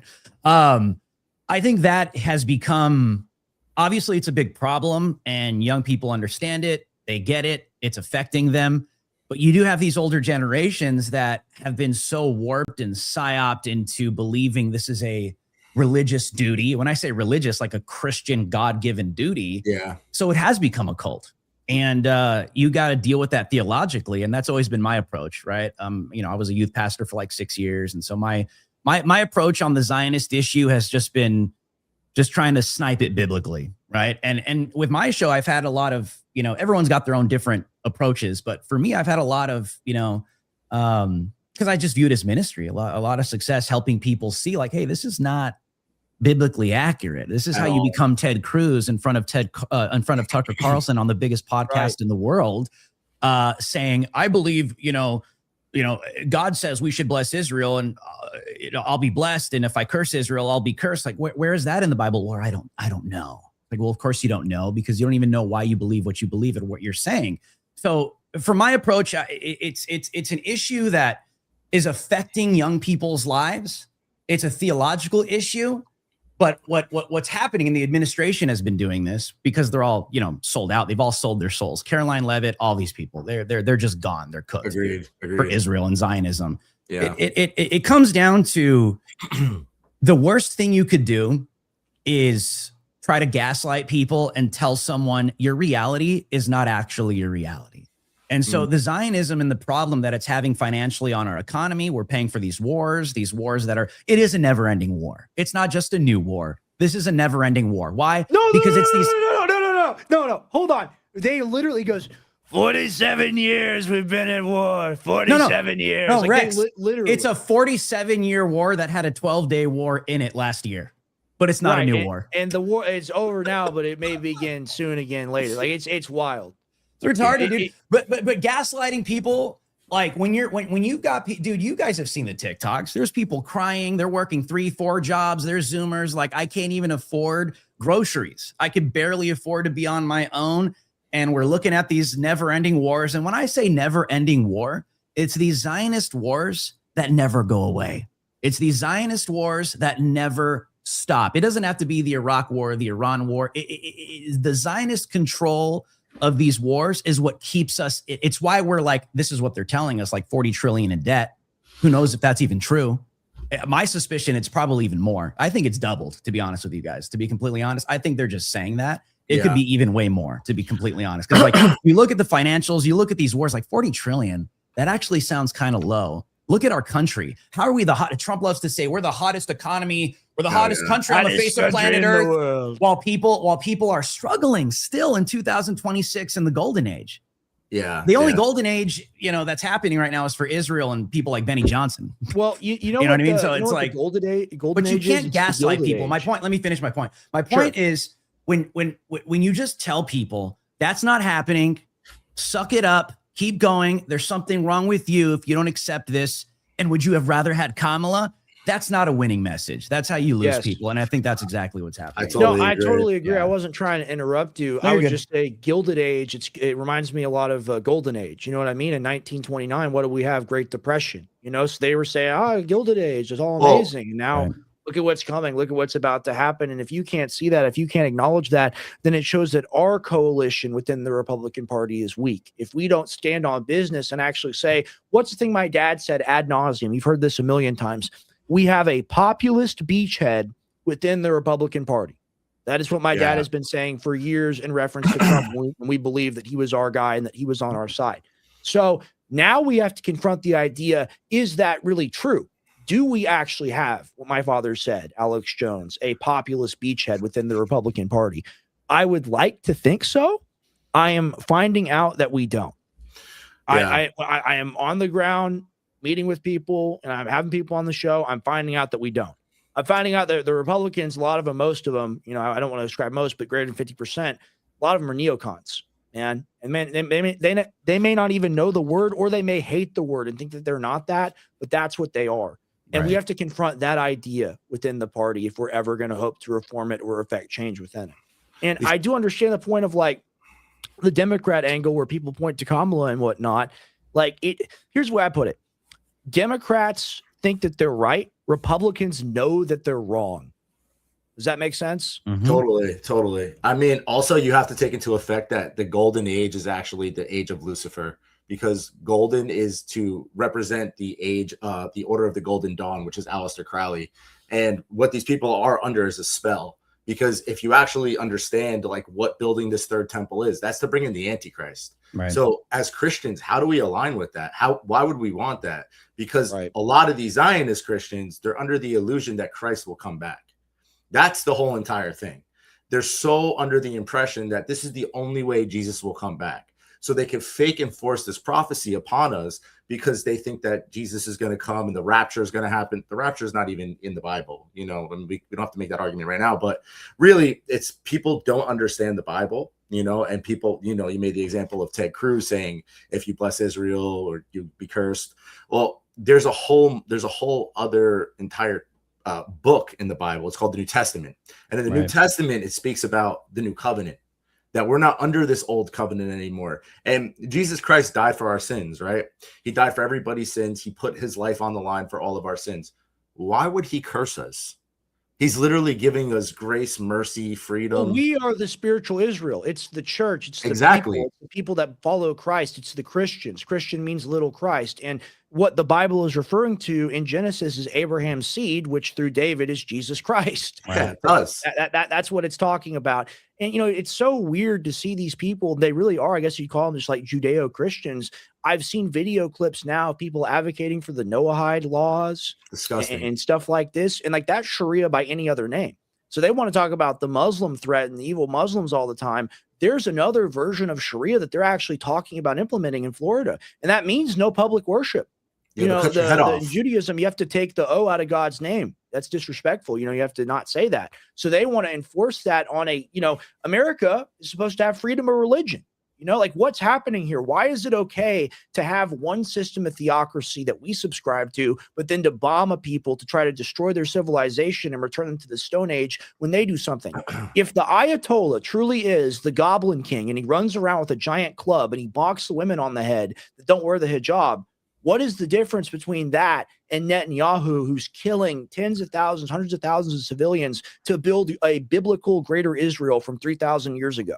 How about no difference? The 21 people that were arrested yesterday because they tried to sacrifice a goat at the Temple Mount. Really? Yeah, that's how insane these people are. Or Ben Vigir's cake with 2 Glocks on it and a noose for hanging Palestinians. So what do you think of that? Yeah, they're disgusting. I think it's nothing new, you know. I think it's gotten so bad where, you know, this so-called Zionism, Christian Zionism. I mean, I can't tell you how many times, like when you sit someone down and you're like, hey, the Bible actually doesn't say bless Israel, God will bless you, curse Israel, God will curse you. What are you talking about? You're not a Christian. Don't you realize that we have to? I'm like, can you go and read it, please? Like read it verbatim. Oh, the word Israel isn't even in the text. No, it's not. You know, this is how That's what I'm saying. It is at its core, in my opinion, it's a biblical theological issue, because this is the core of the fundamental belief of Zionism or Christian Zionism. And it's even worse. The Christian Zionists are just, these people are cooked, dude. They're absolutely cooked. I think they believe they're doing the right thing. I think they believe that they're doing God's will. And it's really, if you can't understand how possible it is to fall into a trap like that, road to maybe hell. you just don't read the Bible at all, right? Yeah. And a lot of that stems from, not reading the Bible, but not studying the Bible. Because when you're not actually exegeting the scriptures, which is to pull the, accurately interpret the Bible in its context, geographical, characters before, after, where are these things going? What is the writing? Is it poetic? Is it not? Is it apocalyptic? Is it prophetic? What is this? You start running into big problems like that, and you start creating these interpretations that lead you into a place. And I've always said this, right? Because when we're talking about eschatology, there's multiple interpretations of the end times, guys. Like there's all different scenarios of the tribulation, like you said, the rapture. There's multiple possibilities. The short season, premillennialism, amillennial, the preterism, old covenant theology, and obviously, your dispensationalism. Here's the thing: none of us can accurately say we 100% know this is exactly how it's going to go down until it goes down. Theologically, we would call that secondary. When you have your theological, doctrines in the Bible, like, faith in Jesus Christ, salvation, that's faith in Christ by grace alone, by faith alone, not of works, lest any man shall boast. Like we don't negotiate theologically. We're secondary causes. God is the primary. We don't negotiate. There's like Vivek. I believe that Jesus is a son of God, not the son of God. No. He's a way to salvation, not the way to salvation. That's literally what he said. So that is not secondary. Yeah. Okay. That is priority. That is number one. We do not negotiate that. But there are things theologically that can be debated, and it doesn't determine your salvation or not. Here's where the Zionism and the dispensationalism becomes a problem for me. I'm all for debating that. That's cool. We'll find out, who's going to be right in the end. May God be the glory. Right. Amen. But what they do is they take their interpretation, which could be a possibility, right? Just like another one could be. But what they do is they are not reserved in their conclusions, where they say, hey, there are other interpretations that could be right too. We'll see. What they do is they say, this is the only interpretation. And if you don't submit to this, God will curse you, and you are not a Christian. That's where the line starts getting crossed. That's not secondary anymore. My salvation is not dependent whether I submit or support Israel, the modern day Israel post 1948 or not. Absolutely That's a different gospel. That's a different Jesus. You are preaching a false gospel. And we know what the Bible says about that. If any human or angel brings you a different gospel, let them be accursed. That's the real curse, dude. Yeah. Not if you don't support Israel. If you're preaching a different Jesus, you're preaching a different gospel, that's where the Bible says, let them be accursed. That's the spirit of Antichrist. Yeah, yes. That's so Timothy. For me, sure, let's debate it. Dispensationalism, that's fine. But when you start telling me you have to submit to that, if you don't, you're a Christian. You're not a Christian. You're not born again. That's where, okay, we're in cult territory now, bro. You know what I mean? Like, for sure. That's well, you want to look at cult territory? All right, and this is our strongest ally, by the way. This is their Pete Hegseth equivalent. Yeah, that's the cake. I'm not Features kidding. a map of Greater Israel, weapons, and then this noose, because he passed a law. It's an ethnic-specific law. It's a racial law where, if you're a Palestinian and you kill a Jew, you instantly get killed. Right. Versus not even just kill a Jew. Process. Not even kill a Jew. It's racist. If you throw a rock at a Jew, right, you could get killed. So it's not even just killing them. This is if you're just a Palestinian criminal? Pretty much, yeah. Didn't they pass the law where if they round you up and they call you a terrorist, they'll kill you in like 30 days or something? That's what this is. Yeah, right. Correct. I think what's important for people to understand in the Bible is like the parables, right? Like, and specifically the story of the virgins, about their oil being filled and the wicks being trimmed, because they were just ready for the Lord at all times. These people are putting a time on the Lord. And it says that nobody knows the time of the Lord. He'll come like a thief in the night. So like trying to force this prophecy is basically taking away from your own salvation, because like you said, you're being forced into this now. But Jesus literally told us to always be ready for him. I mean, life's not promised to us. Every day is the end times. If you look at it that way, we don't know if we're going to make it out tomorrow. We don't know what's going to happen. So we should always be prepared for the Lord. We should always be ready.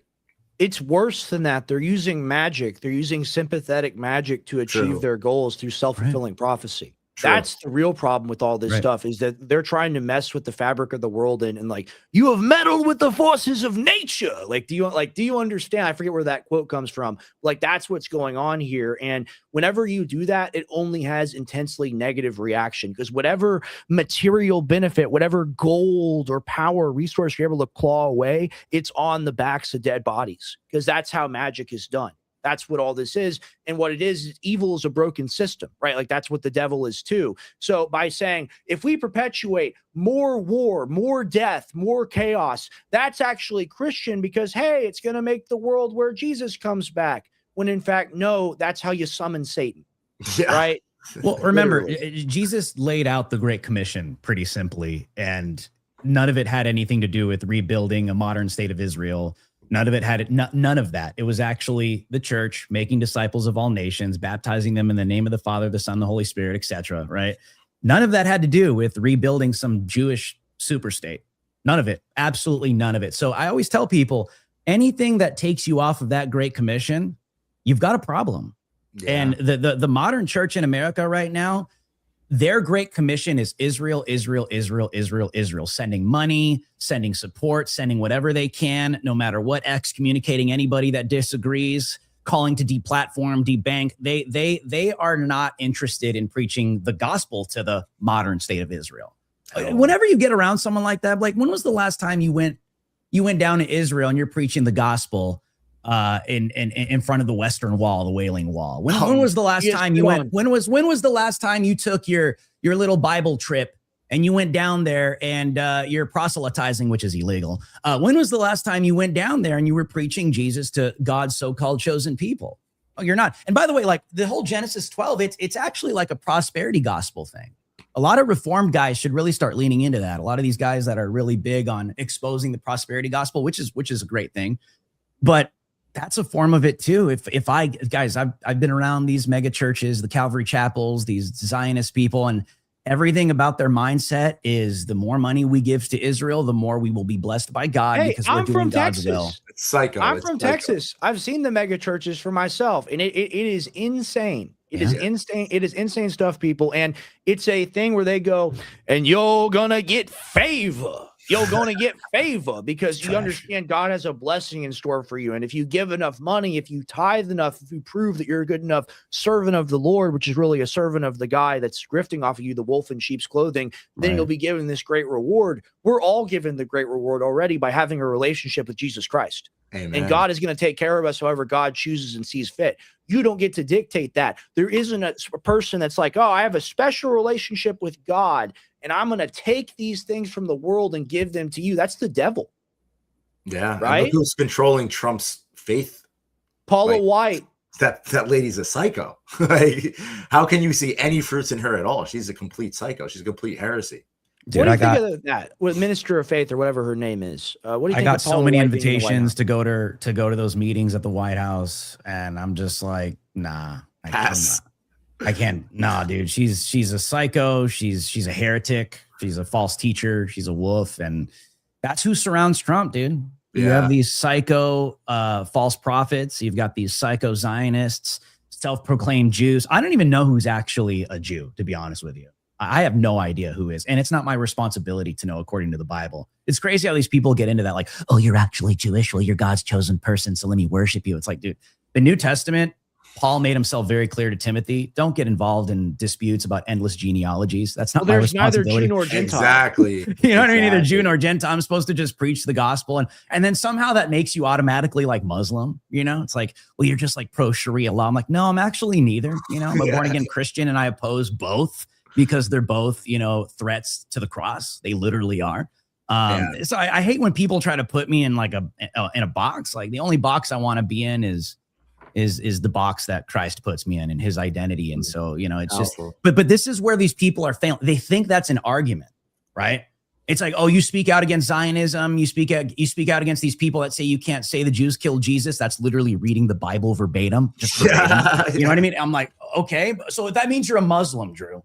That means you're a Muslim, Rex. Somehow that means that you're just pro Sharia. Where's your hijab? Are you pro Ilhan Omar? That's not an argument to these MAGA Zionist boomers. Where's your I'm telling you, that's not an argument. People just sit back. They're like, what are you talking about? Like, it's either, but these people have been so programmed, especially in America, left, right, Republican, Democrat, right, Jew, Muslim. There's nothing really in between where you could just kind of like be a free thinker thinking for yourself. I don't have to pick a team. And the one that I do pick is Christ. And it's just funny. I don't know. I think it's comical. Like I did my show last week and in my chat, it was just, I don't know. It seems like it's been getting worse lately. Like it's funny though. I love it. Like in my chat, I was being called everything in one show. I went from being too optimistic to a black pill doomer to a Muslim. And then I got called, bought and paid for by the SPLC that is anti-woke Jew hater, but still somehow paid by the Jew George Soros.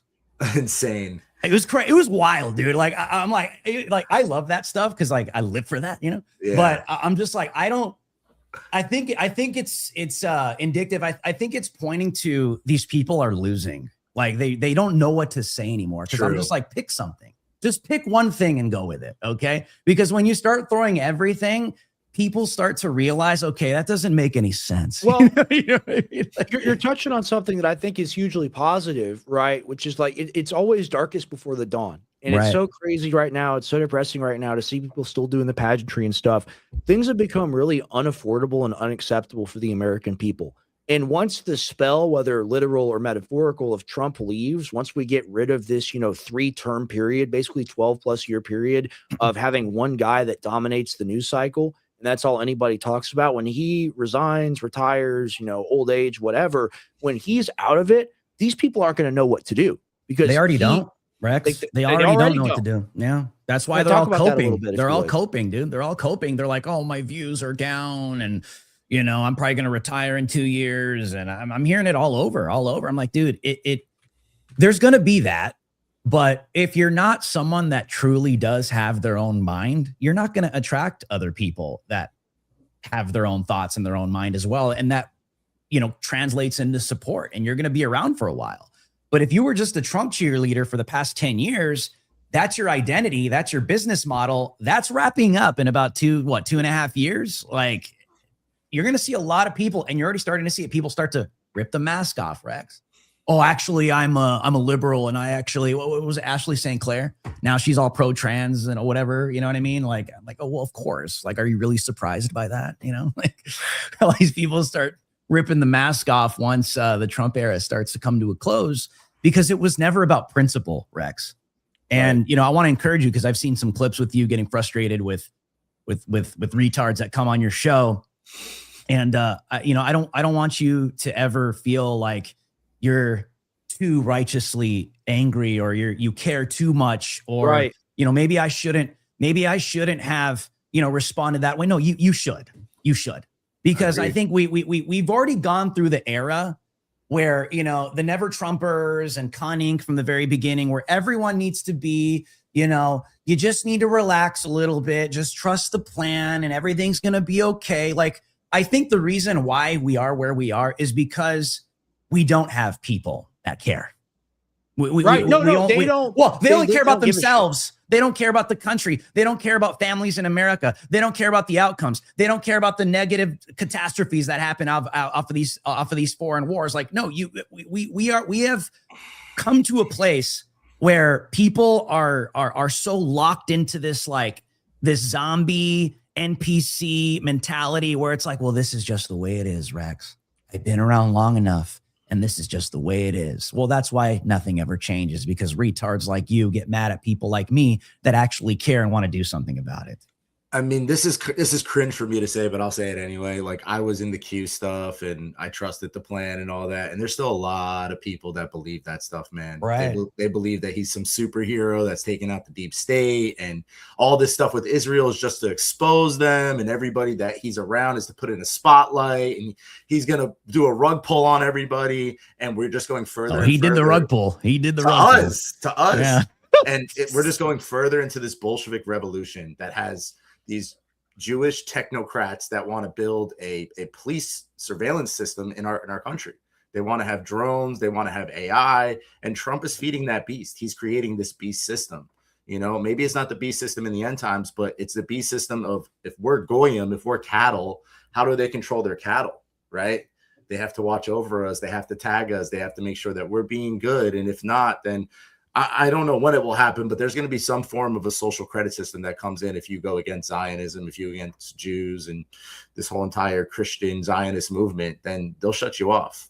I really believe we're coming close to that. Right. To point to that, whoever resists that new system will be the victor. And if the right doesn't embrace that, the left will embrace it because they'll see an opportunity. And think about it. The Democratic Party was destroyed in the winter of 2024. They did not exist anymore. It was a non-entity. It was like a tumbleweed. Yeah. Nobody left in the town. Everybody died in the shootout, basically. And they are realizing now, because of what Trump is doing, the younger faction of the party, even though we disagree with them immensely and they are very extreme, we do not like their policies one bit. They do recognize the foreign influence. And you see people like AOC, she signed a thing. Her constituents made her sign a thing saying, I will not send any more money or weapons to Israel. She's been a huge part of that. She's part of the establishment.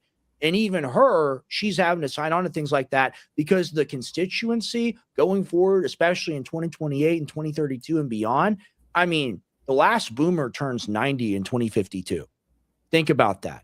Right. Okay. We're coming up on the new generation. Yep. And everyone that tells us, like you were pointing out earlier, saying it's not it's okay to like get upset to have that righteous indignation because like these people need to be called out and you got to call them out for being ridiculous and believing in these things. Like that's the default position moving forward. Like that's what everybody is going to do because these people are in the wrong and they have some system for how they've been able to convince themselves that they're right, but they're in the wrong. And if you don't want to completely reform this system to what it originally was supposed to be, if you don't want to renovate it and restore it to the original model, then there's no place for you in the movement. And you're not really on the right. You're in the uniparty. You're a neocon. Yeah. These people that come on the show, Drew, like I said earlier, they are just neocons. That's all they believe in. We believe in something more. We believe in 1776. We believe in humanity's future. We believe in Jesus Christ. We believe in God. Right. And, you know, you can profess to believe in Jesus Christ and God. You can profess all these things. But if there's a compromise for genocide or child murder for you, if there's a compromise on the disenfranchisement of American children and children across the world to you, if there's a compromise on starvation, on people not being able to fill their bellies with food and water to you, then I'm sorry, it's not a Christian position and you can't say you hold it. Okay, because as wicked as I am, as fallen and flawed as I am, I don't like death. And I would like to stop that, please. And I think we need to get past the point where it's just trying, like Anthony was saying, that everyone wants to prove that they're right. Let's prove what's wrong and let's stop it right now. What do you think? No, I agree. You know, the line for me last year was just running cover for pedophiles, Trump and MAGA. Let's get into that. Let's spend the last 15 on that. You know, for me, it was, you know, I'm watching this go down last year and it's just like Bondi comes out with all these retards with their binders. And I'm just like, that's why, like, you know, because I was getting a bunch of invitations to go to the White House last year. And I saw that. I'm like, wait a second. What the hell is that, dude? You know, I'm like, that is not. And then people that were in that meeting called me not happy about it because they clearly were set up. The way that it happened and the way it went down. And I'm just like, I don't know, there's something dark here. And then we all know what that turned into. But for me, that was just like, how do you not have a red line?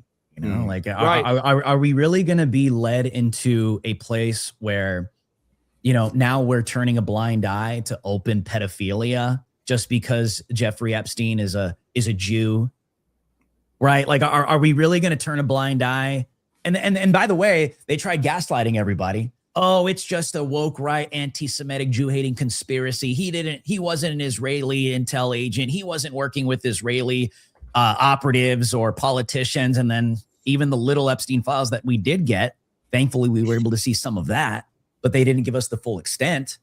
But this is why I think the Ben Shapiro thing is happening, because it's like the Alex Jones effect. Alex Jones was right. It's like, oh, the woke right was right. Oh, the anti-Semitic Jew haters were right. Oh, well, turns out, Jewish pedophile was actually an Israeli agent. Oh, wow, would you look at that? He was working with Ehud Barak and the Israeli intelligence agency on American soil in New York, rigging it with cameras. That's where they were raping kids. Oh, and by the way, the victims, they all testified that there was evidence that they were being threatened in Hebrew from Israel. It's like, what do you mean to tell me that there was no Israeli intelligence going on? Why am I being told I'm not allowed to speak out against that? That's wrong. That's beyond darkness. It's pure evil staring you in the face. And so when you see Trump start to say, you still want to talk about Epstein? It's a Democrat hoax. There's nothing to see here. It's time to move on. I'm like, no, absolutely not. I don't care. And when we talk about Trojan horses, and like you were saying, Anthony, earlier, like it kind of seems like this was all by design from the beginning from Trump, maybe, honestly. Because I don't see how someone gets into a position like that to take the biggest issue of all issues of deep state, shadow government, the tip of the spear of corruption in our modern age, and just sweep it under the rug, all for a damn foreign country. That should grab your attention, whether you love Trump or not. Like, do you love Jesus more or do you love darkness more? Because that's what it comes down to in a situation like that. And it was, dude, can you imagine, like, and I always tell people this, can you imagine if Trump just came out, put it all out, started hunting pedophiles? Oh, it'd be great. Nuremberg trials. Yeah. Just public executions. Like, can you imagine how much of a victory that would have been in this country? Huge. Like things would be so different right now. Do you think I would be sitting here complaining? Do you think I would be sitting here saying this is wrong? Do you think I'd be sitting here, oh, you're so black pill, Drew? Well, you know what? Yes, I am disappointed. I am disappointed. As you should. When I say we, this country and our government is running cover for pedophile rings at the highest levels, that's going to disappoint people, bro. That's going to disenfranchise people. And I'll tell you one thing, it doesn't encourage me. It actually pisses me off and it turns me against you, to be honest with you. So that was the red line for me, dude. And I haven't come back from that, especially when Trump said, I don't want your support anymore. I'm like, all right, bye. Have you seen the people that do apologetics for the Epstein files, like a Michael Tracy and Andrew Wilson as well, that say that, Ghislaine only trafficked kids to Epstein, all the cameras that were set up at these various houses, they were all just private security cameras because it's normal. They're rich. They have money. They have cameras, right? When there's cameras on the island, there's cameras in the temple. All this has come out. This is known information.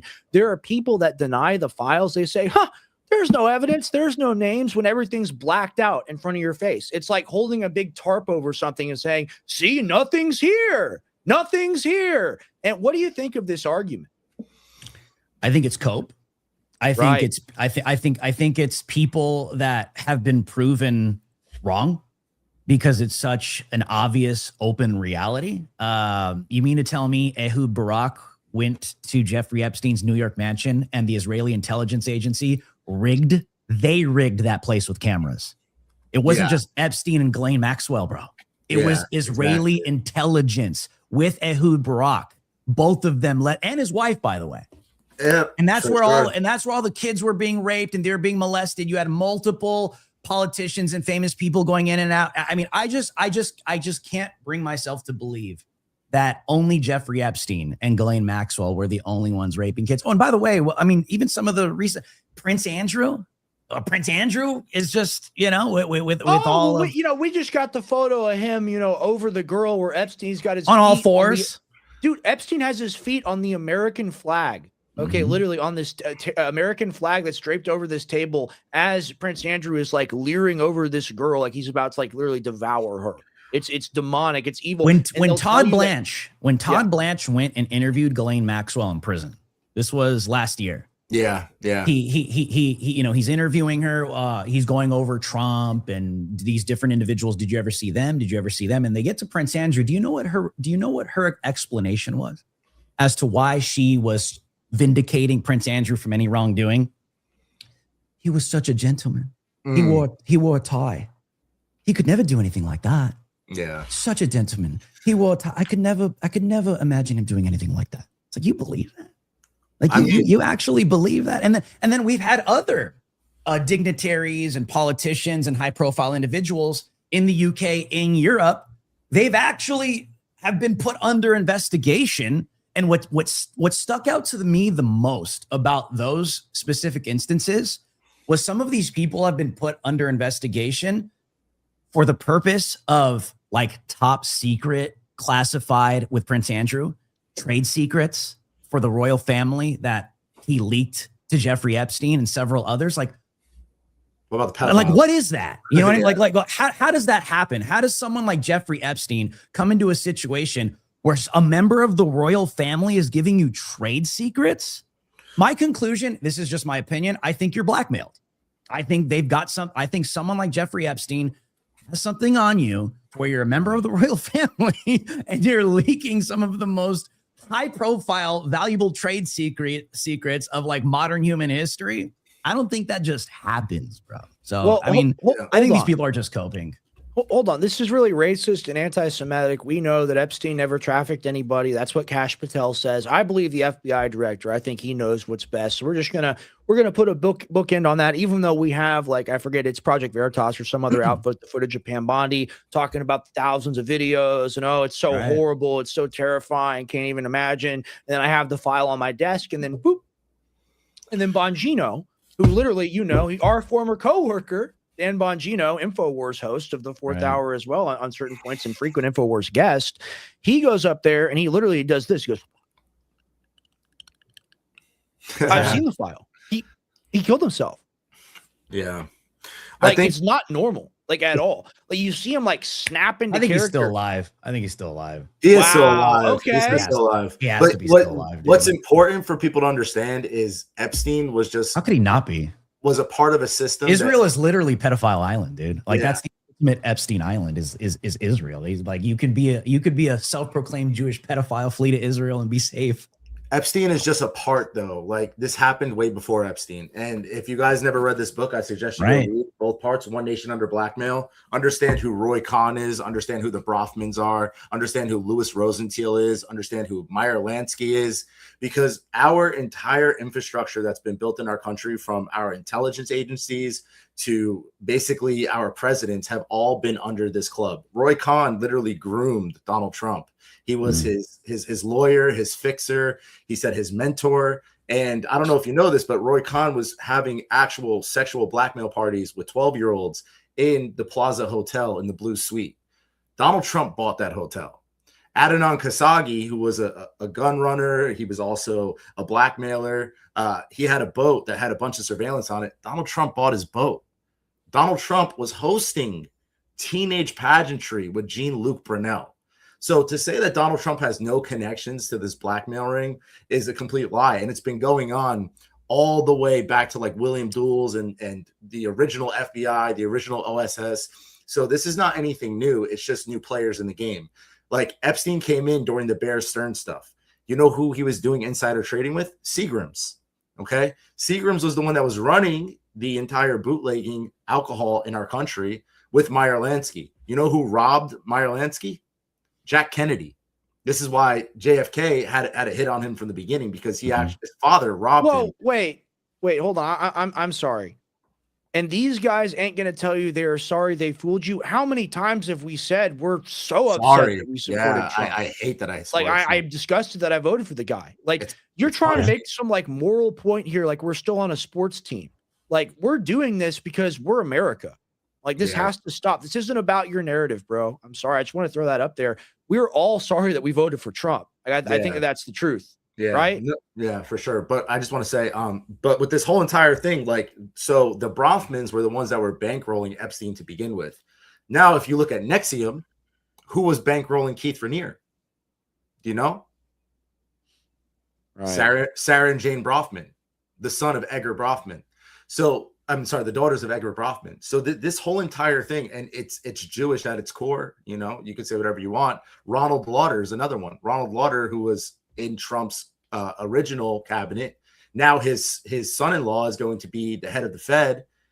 He's another one. He's the head of the World Jewish Congress, also very good friends with Epstein. So to say Donald Trump is not a part of this or whatever the cope is that people say, it's like he was groomed before Epstein even came into the picture. He was already doing the blackmail. He was already a part of it. And I think my personal opinion, and this is my personal opinion, I've said this before, I think the blackmail that they have on him is with his daughter.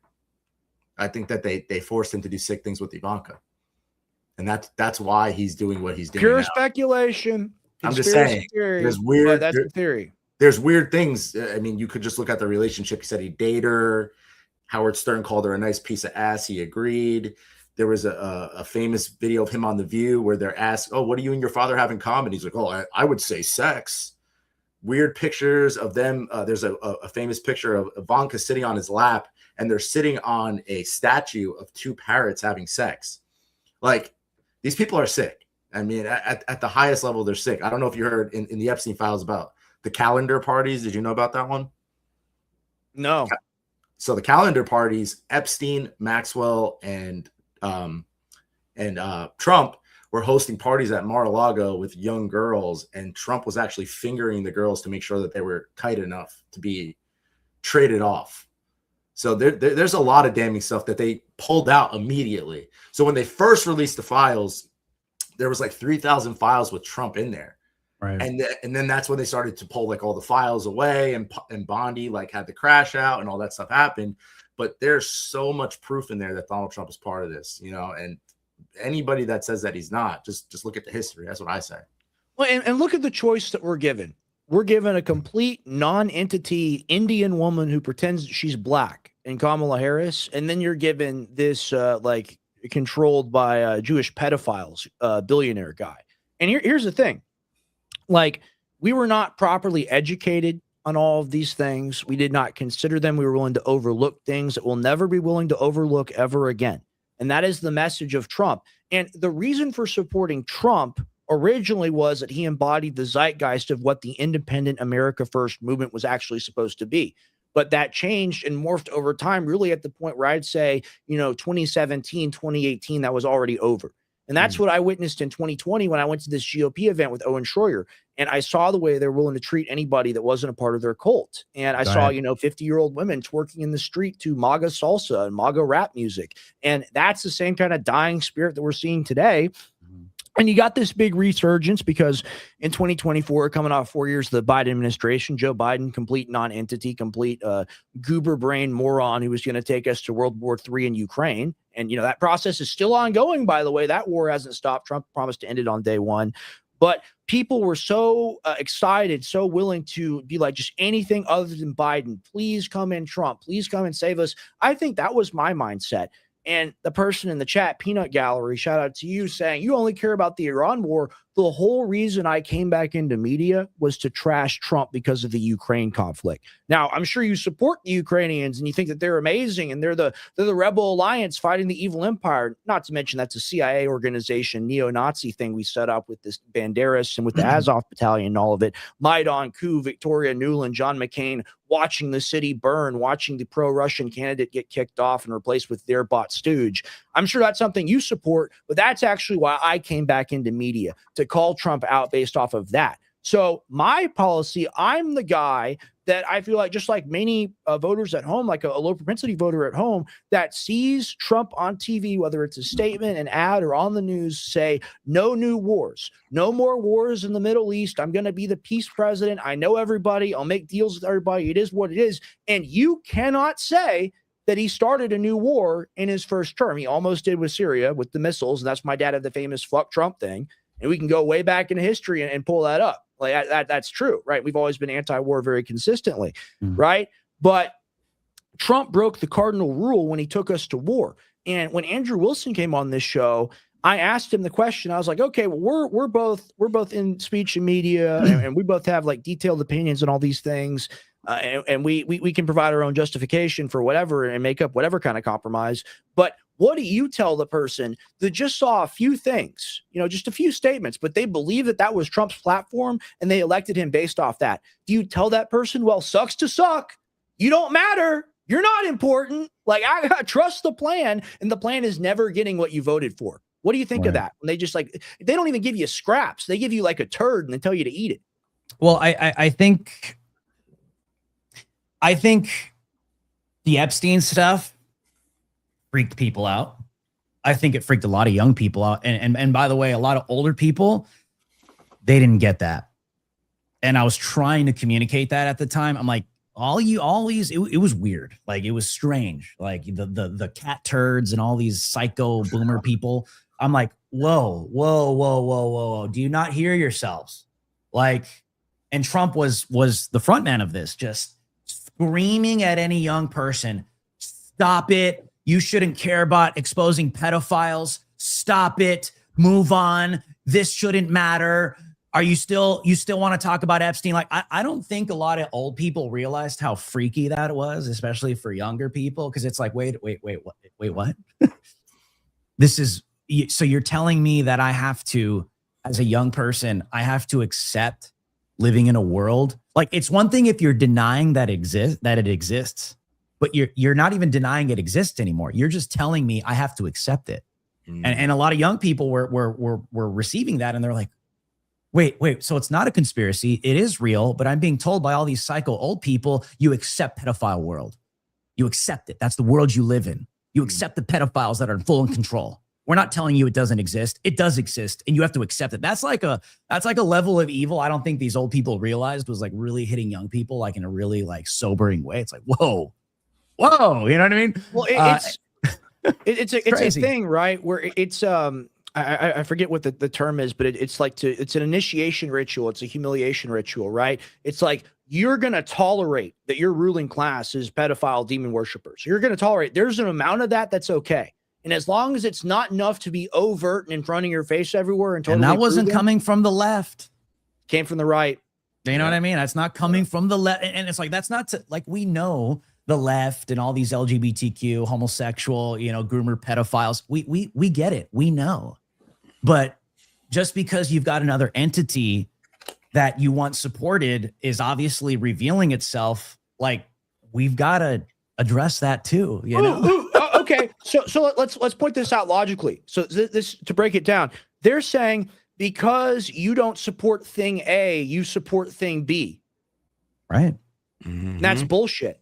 I know. Don't support either. That's their cult. That's their uniparty mindset. That's what I should have said to Andrew Wilson. Don't support either. They're both part of the same red team pill, anyway. blue pill. No thanks. Not trying to get drugged, man.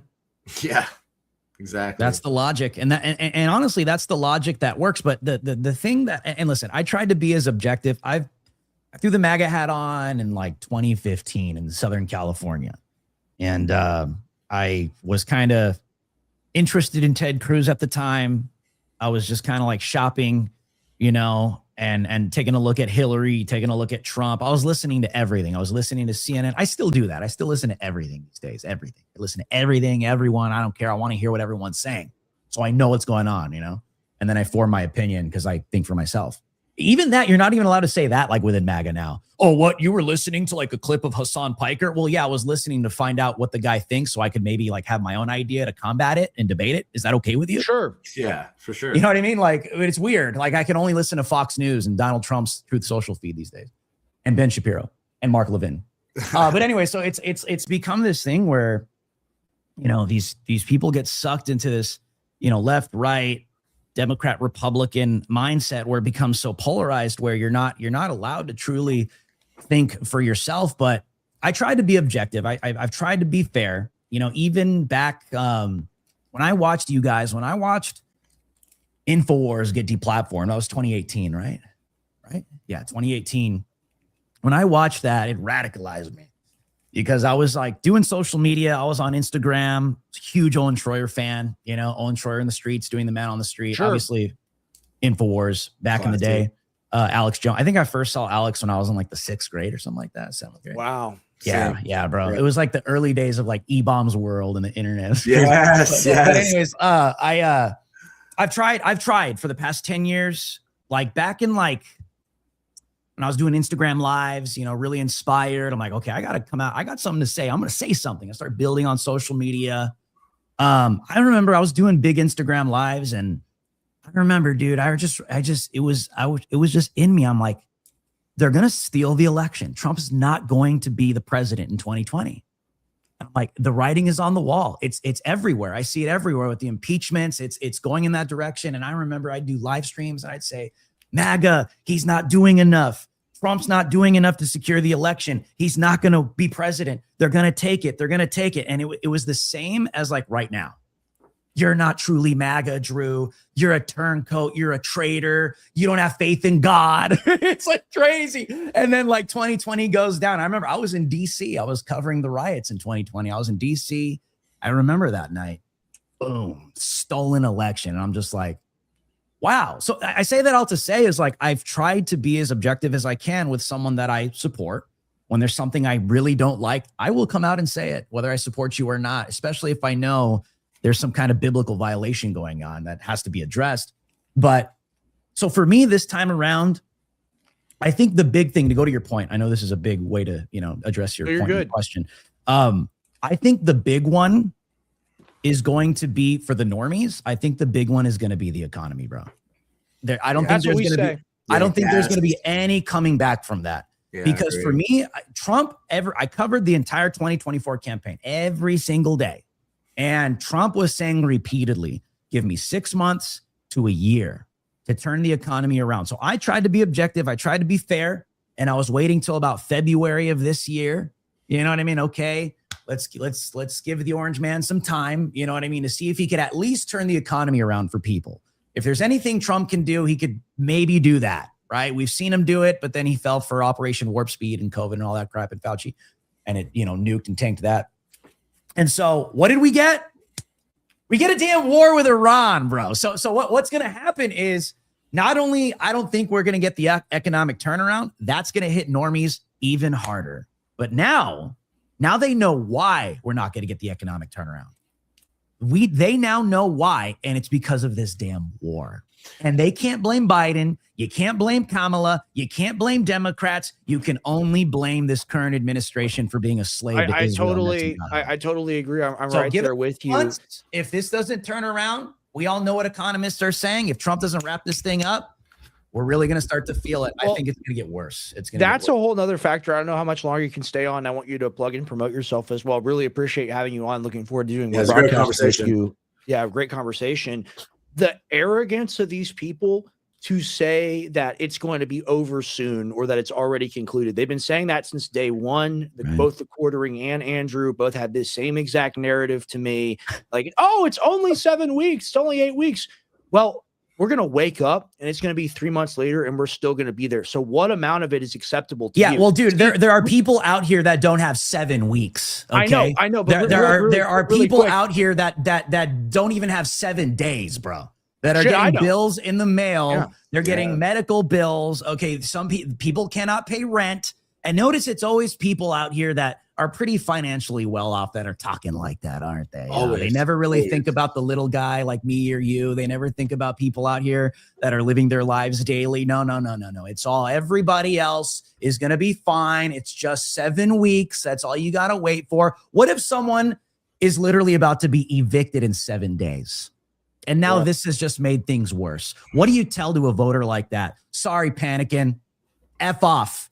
Israel matters more. That's what's being communicated to them. And that's a failing message in a midterm election year. I'll tell you that. Yeah. And our thing is like what I was trying to say, like the reason why our position is correct is because we want none of it.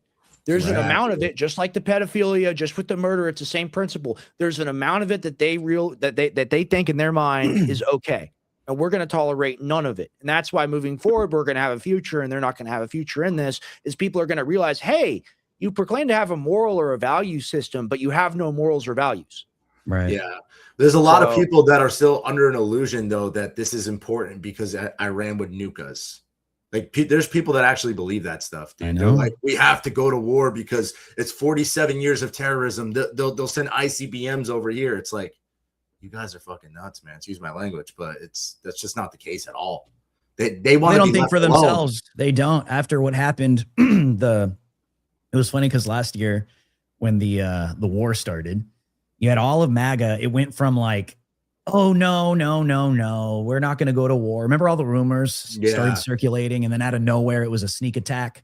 Israel started first, and then all the cope from MAGA was like, okay, you know, no offensive, no American intervention. And then all of MAGA and the cat turd retards and the Gunther Eagleman started realizing, well, actually, we're funding their military apparatus to do this. So we're already fully involved. They're like, okay. Well, no offensive measures. Remember they were saying that? No offensive measures. We could help them defensively. No offensive measures, and we're good. We don't want no more new wars. We just came out of the election, and then boom, we bomb Iran. And then Trump comes out immediately and is like, it's over. It's the greatest bombing you've ever seen. We basically dropped Randy Fine in Iran. We dropped Operation Midnight Jewish Hammer. We dropped Randy Fine. It was great. It was awesome. You should have been there. You should have seen it. Maybe we'll do it again sometime. It was a homegrown bomb. Remember the White House? It was a bioweapon. Remember the White House came out immediately and it's like, you're fake news if you say this isn't over. You're fake news if you say that we didn't complete this. And I was covering this every day by the minute. And literally within 24 hours after that happened, Israeli intelligence, they were already saying it's not over. Like they wasted no time, dude. And they put it out immediately. They were the ones contradicting Trump. Wasn't CNN. It wasn't all the panic-ins on social media. Israel was already contradicting Trump right after it happened. And they were saying, oh, there's still the enriched uranium. It's still there. It hasn't been fully eradicated. We maybe set it back a couple days, maybe a couple weeks. And I was telling people, guys, this isn't over. They're gonna be back at this because they won't let this nuclear Iranian boogeyman die. It's how they keep us sucked into their greater Israel agenda of genocide in the Middle East, and they're not going to let that go anytime soon. For sure. Well, if you'll tolerate any of it, you'll tolerate all of it for sure. Yeah, right? We're at the point now where they're saying that we have to go there and collect the dust. Like I think they tried, dude. I think they tried and got cooked. They failed. Miserable. I think they got, dude, you know what's crazy about that was when that happened over Easter weekend, Trump, I think it was that Friday night or Thursday night. I don't know if it was Good Friday or before. He was in the Oval Office and a reporter asked him and was like, sir, are you concerned about Iran threatening Apple and Palantir and Google facilities in the Middle East? He's like, what's the threat? What do they have left? BB guns? and then Iran shoots an F-15 out of the sky, bro. Like what? Yeah. I'm like, you know what? I think they need to be humiliated like that because it's like I'm not pro IRGC, bro. I'm an American. You know what I mean? Like I'm an American. Yeah. I'm just sick of getting sucked into this crap that has nothing to do with me. They are based though. They are based. I like using official statistics because even though they're definitely way lowball, it still points out the severity of the situation. Like, for example, I was in this Twitter spaces with this guy named Rylan. We were debating these things, and he denies Gaza genocides. It's all CGI. All the videos are propaganda. It's all fake. Wow. But I'm forgetting my point now. Damn it. I'm in this talk with him. Oh, what were y'all just talking about? I'm sorry. You're all talking. How is that possible? How is that CGI when Israel is proud of it? It doesn't make any sense. Right. How can you say that all of that CGI? It looks like Raccoon City post thermal, bomb, and it's like I don't understand that narrative. How someone could be like, none of that is real. That is all fake. It's all Islamic, Hezbollah, Hamas propaganda to get you to believe it's worse than it actually is. When you've got Ben Gvir, you got all these psychotic Israelis out here. They celebrate. That's an accomplishment to them. Big time. You see what it is what it comes down to is when it comes to evil, you see this where it wants to be acknowledged. It wants to be celebrated. It wants to be credited. But there's also a side of evil that hates the light because it is darkness. Jesus put it that way. All right. The darkness hates the light. Therefore, it doesn't come to the light. So you see this in people. And I think that's where the hypocrisy comes from. Some of these people, they love it. They're proud of it. The 7K people, they're all out here like, yes. Get Hamas, kill those little kids. They're all Amalek. They all deserve to die because they're gonna grow up to be evil anyway. So they deserve to die and not have a chance at life. I want to come in. Then there's the other side where they know it's evil and wicked, but they won't come out and say it because they know they're ashamed. Amen. Sure. I mean, Adam Sosnick, literally, like Vincent Oshana, he retired from the army because of what he saw over there, and he just couldn't be a part of it anymore. And he goes, look, when they blow up an entire apartment building in Lebanon, when they just crater the entire thing in the ground. Like, they do that just to kill one Hamas guy or one Hezbollah guy. And he goes, well, how do you know it's just one guy in the building? Well, I don't know, Adam. How don't you know that it's 1,000 children in the building? You see what I'm saying right now? You see what I'm saying with that? So they get to make a worldview claim, but then we don't get to do the same thing. Right. And that's the thing about the propaganda, is they need to make it every single channel. So a guy like that, you know what he also said, Drew, you know what he also said? He said, Vinny goes, they're killing children. They're killing children. And Adam goes, well, where are the children? Where are the children, brother Vinny? You have to pick a side. The children with their parents, and their parents are all Hamas. So the children are now terrorists too. And it's okay to kill them because it's a casualty of war. And Vinny's argument is like, hey, you know what? It's a military. If you're going to go in there and fight Hamas, you do a ground invasion like men. And you go in there and you actually fight. But Israel, they don't do that. They bomb from the air and they roll the tank columns in to kill little women and children. But here's the thing, right? Okay, so go back to the 12-day war where they were taking out high-level IRGC generals and everybody. They were sending pinpoint missiles through just like apartment complexes, but like only the actual room that they're in. Remember, like you guys remember that? Like they had the one apartment complex and there was just a missile hole through the one, like, so they can do that. They can pinpoint a missile to take out a target. What they did with Gaza is they want to rebuild Gaza. Not only did they bomb Gaza, but they brought in bulldozers. That's the important thing there. They can pinpoint. They can do a strategic hit.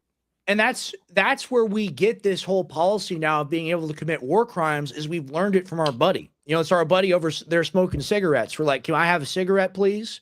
Can I have another cigarette, please? Can I have a whole carton of cigarettes, please? I'm going to smoke these for the next 20 years, please. That's basically what we've done in the Middle East. And when you see the genocidal language, that's just adopting their position. Of course, it's a war crime to target food, water, electricity. We're going to do it because they did it and no one stood up to them. And that's that old adage, that old saying. It's not Western. It's not Western. It's Middle Eastern thinking. It's Middle Eastern thinking. It's kill or be killed. Netanyahu talks about this, bro. Like he openly talks like this. Like he does. He says we're not like the West. You know, we're out here in the Middle East, and it's you know, we have to get them before they get us. Like, you know, I encourage people, because a lot of people, you know, with Alex Jones and Infowars, I know your dad has taught me over the years, is like, you know, all you got to do is just listen. Yeah. All you got to do is like read what they write. It's like, I don't, you know, not to take away from how much knowledge your dad has, because he has a lot, but to, you know, he's always, you know, encouraged me simply. It's like, all you got to do is like listen to what they say. That's it.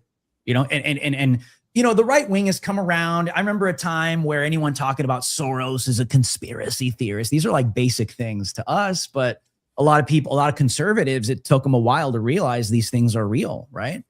When it comes to the Israel issue, I kind of view it the same way. It's a little deeper seated. But over time, I just encourage people, Zionists or Christian Zionists, don't listen to me. Just go listen to people like Ben Gravere. Go listen to go listen to the guy talk, and you will see this is why we say what we say. This is a problem. You know what I mean? These people are insane, and then they influence our politics. They influence the Democrat, the Republican Party, the Trump administration. It doesn't matter left or right. And that's how we end up in a damn war like this. And that's how we end up murdering 175, 200 little Iranian girls, double tap. And then we try to justify it. No, we try to lie about it first. Yes, let me come in. Let me come in. I got to come in. All right. So I have this video saved in my phone. I have it downloaded to my phone because I know eventually it'll be memory hold. It'll never be talked about again. They literally said, well, Iran, meaning Trump and Hegseth, they said this, Iran is the only one that targets civilians. So they're very inaccurate with their munitions. They blew up their own school. There are only 4 nations besides us that have Tomahawks: France, Germany, UK, and Japan. Okay, so it's literally impossible. It's been confirmed that it is a Tomahawk missile double tap attack. It even came from a ship. They were ship launched missile. We did it. We watched the video of it. We did a Holocaust. Holocaust means death by fire. We did a 9/11 on them. Yeah, they posted a video of it. When the quartering came on, he said, "Oh, you think that's really comparable to 9/11?" Yes, actually, I do. I do think it's comparable to 9/11. It's the exact same principle of the thing because it's terrorism. Right. It's asymmetric warfare. You know, you can't win the conflict. So you're either going to have brutal negligence and you don't care what you hit at all, just mass casualty, or you deliberately target it. And whether it's negligent or deliberate, the principle is the same. We're supposed to be the we're supposed to be the world policemen. We're supposed to be the good guys, quote unquote. Good guys don't hit schools even on accident.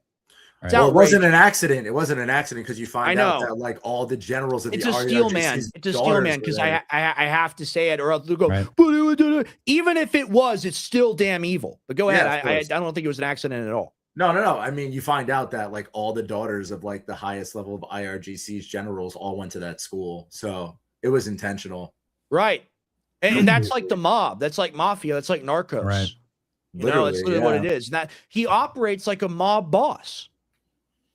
He really does. We see, what's even more pathetic is like Trump has just, it's like we can't even really eradicate Antifa. We can't eradicate like domestic terrorism here in the United States of America. But when it comes to bombing 175 of little Iranian girls, like, yeah, hell yeah. Hell yeah. You know what I mean? Like, hell yeah. It's like, dude, you guys can't even mop up a bunch of homosexuals dressed in black burning down Minneapolis.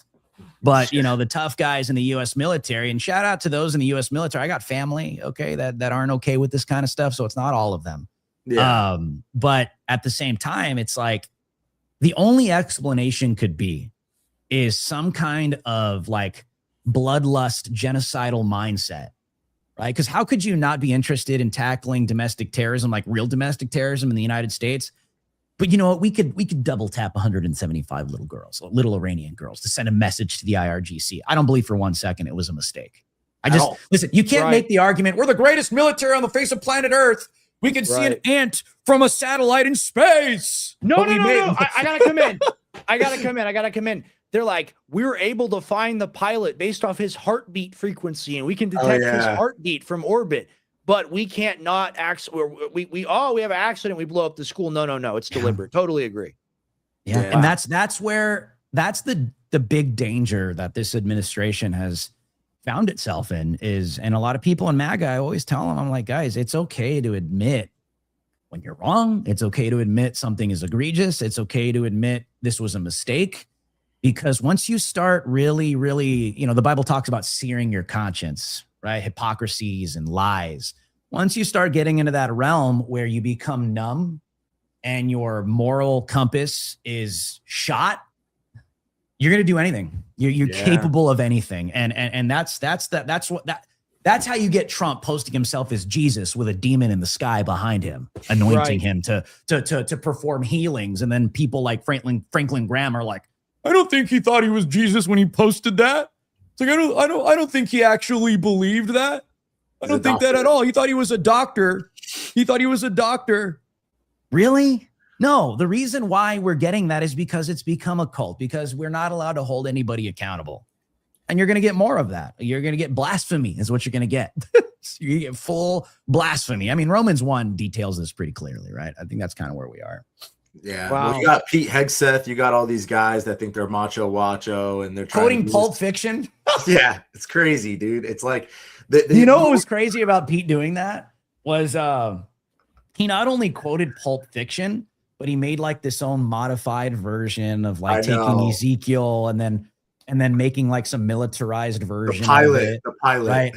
But what was egregious about that? When I looked at that and I listened to it, I'm like, he removed the part of Ezekiel where God identifies himself by saying, I am the Lord.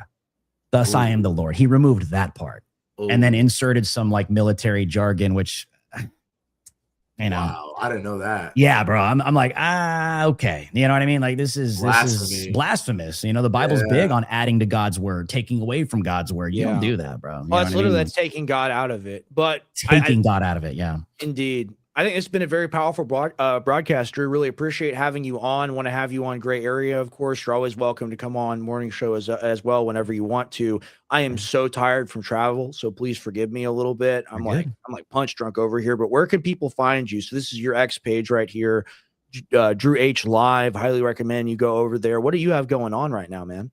Yeah, I host my show daily exclusively on Rumble right now, rumble.com/Drew Hernandez. I go live Monday through Friday at 6 p.m. Pacific. That's 9 p.m. Eastern. And the easiest way to find that link, obviously go to Rumble. But if you want to find me on X, just go to X, click that link tree, and you'll find it right there at the top. Just go straight to the Rumble page. Beautiful. You guys want to check that out? You guys want to watch a show? When are you live? What time do you usually go live? Monday through Friday, 6 p.m. Pacific, 9 p.m. Eastern. Okay.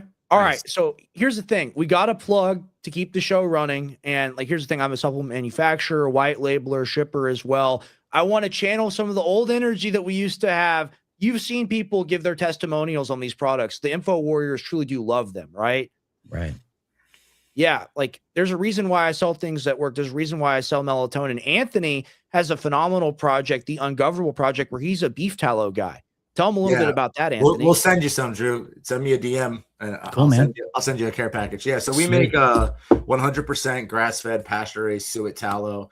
That's the fat that surrounds the kidneys. It's great for cooking. It has a smoke point of 450 degrees, so it keeps its entire nutrient profile. It's high in CLA, so it's a fat that makes you lose fat.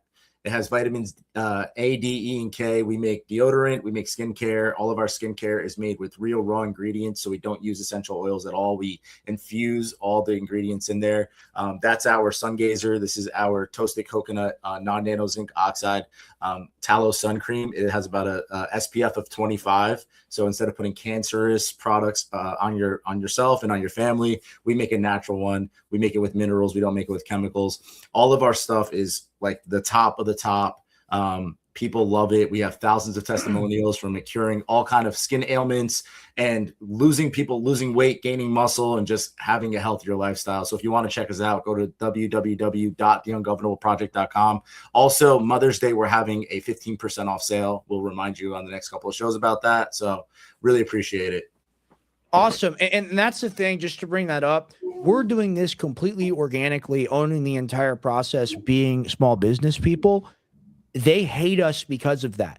They want somebody that's corporate captured. They want someone that's given a show. You guys, the viewers and listeners out there, if you want me and Anthony to do more shows, then all you got to do is buy us, support the products. That's all you got to do to support the show. And they hate that because they want to have a guy reading a code for 17% that they control.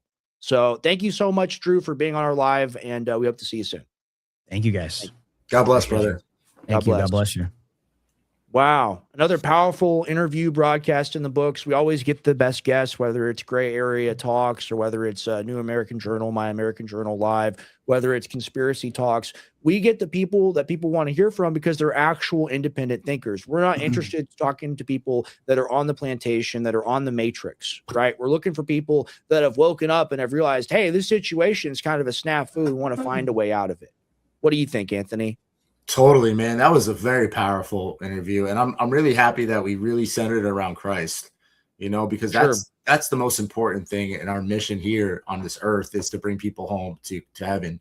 And I'm really glad that there's people out there that are speaking in the same terms that we are, because it's a common sense term.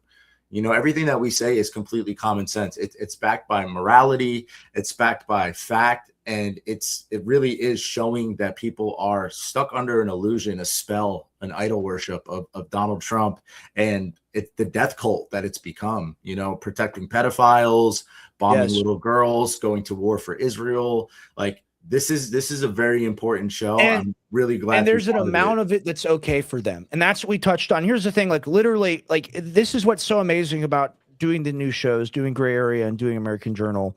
So we're actually starting to zero in on the neocon identity, on their argument, on what they believe. And like, I'm very new to this. These people have been on the internet for years running cover, and I'm now just coming back into this game, and I'm recognizing it. We nailed it right here. If you don't support thing A, you support thing B. There are no other options. That's their false dichotomy, their false paradigm that they set up. Everyone that we've been arguing with online, that we've been debating with online, that's what they believe. What are you looking for? No, someone said that I speak no facts, that about what he wants to he speaks no real facts. He speaks about what he wants to believe. I don't know what that even means. How do I not speak any facts? Well, what are you talking about? What facts haven't I speak? I literally, everything that I quoted about Trump and the Epstein stuff, it's all in this book. There's 2 of them. I suggest you go read them.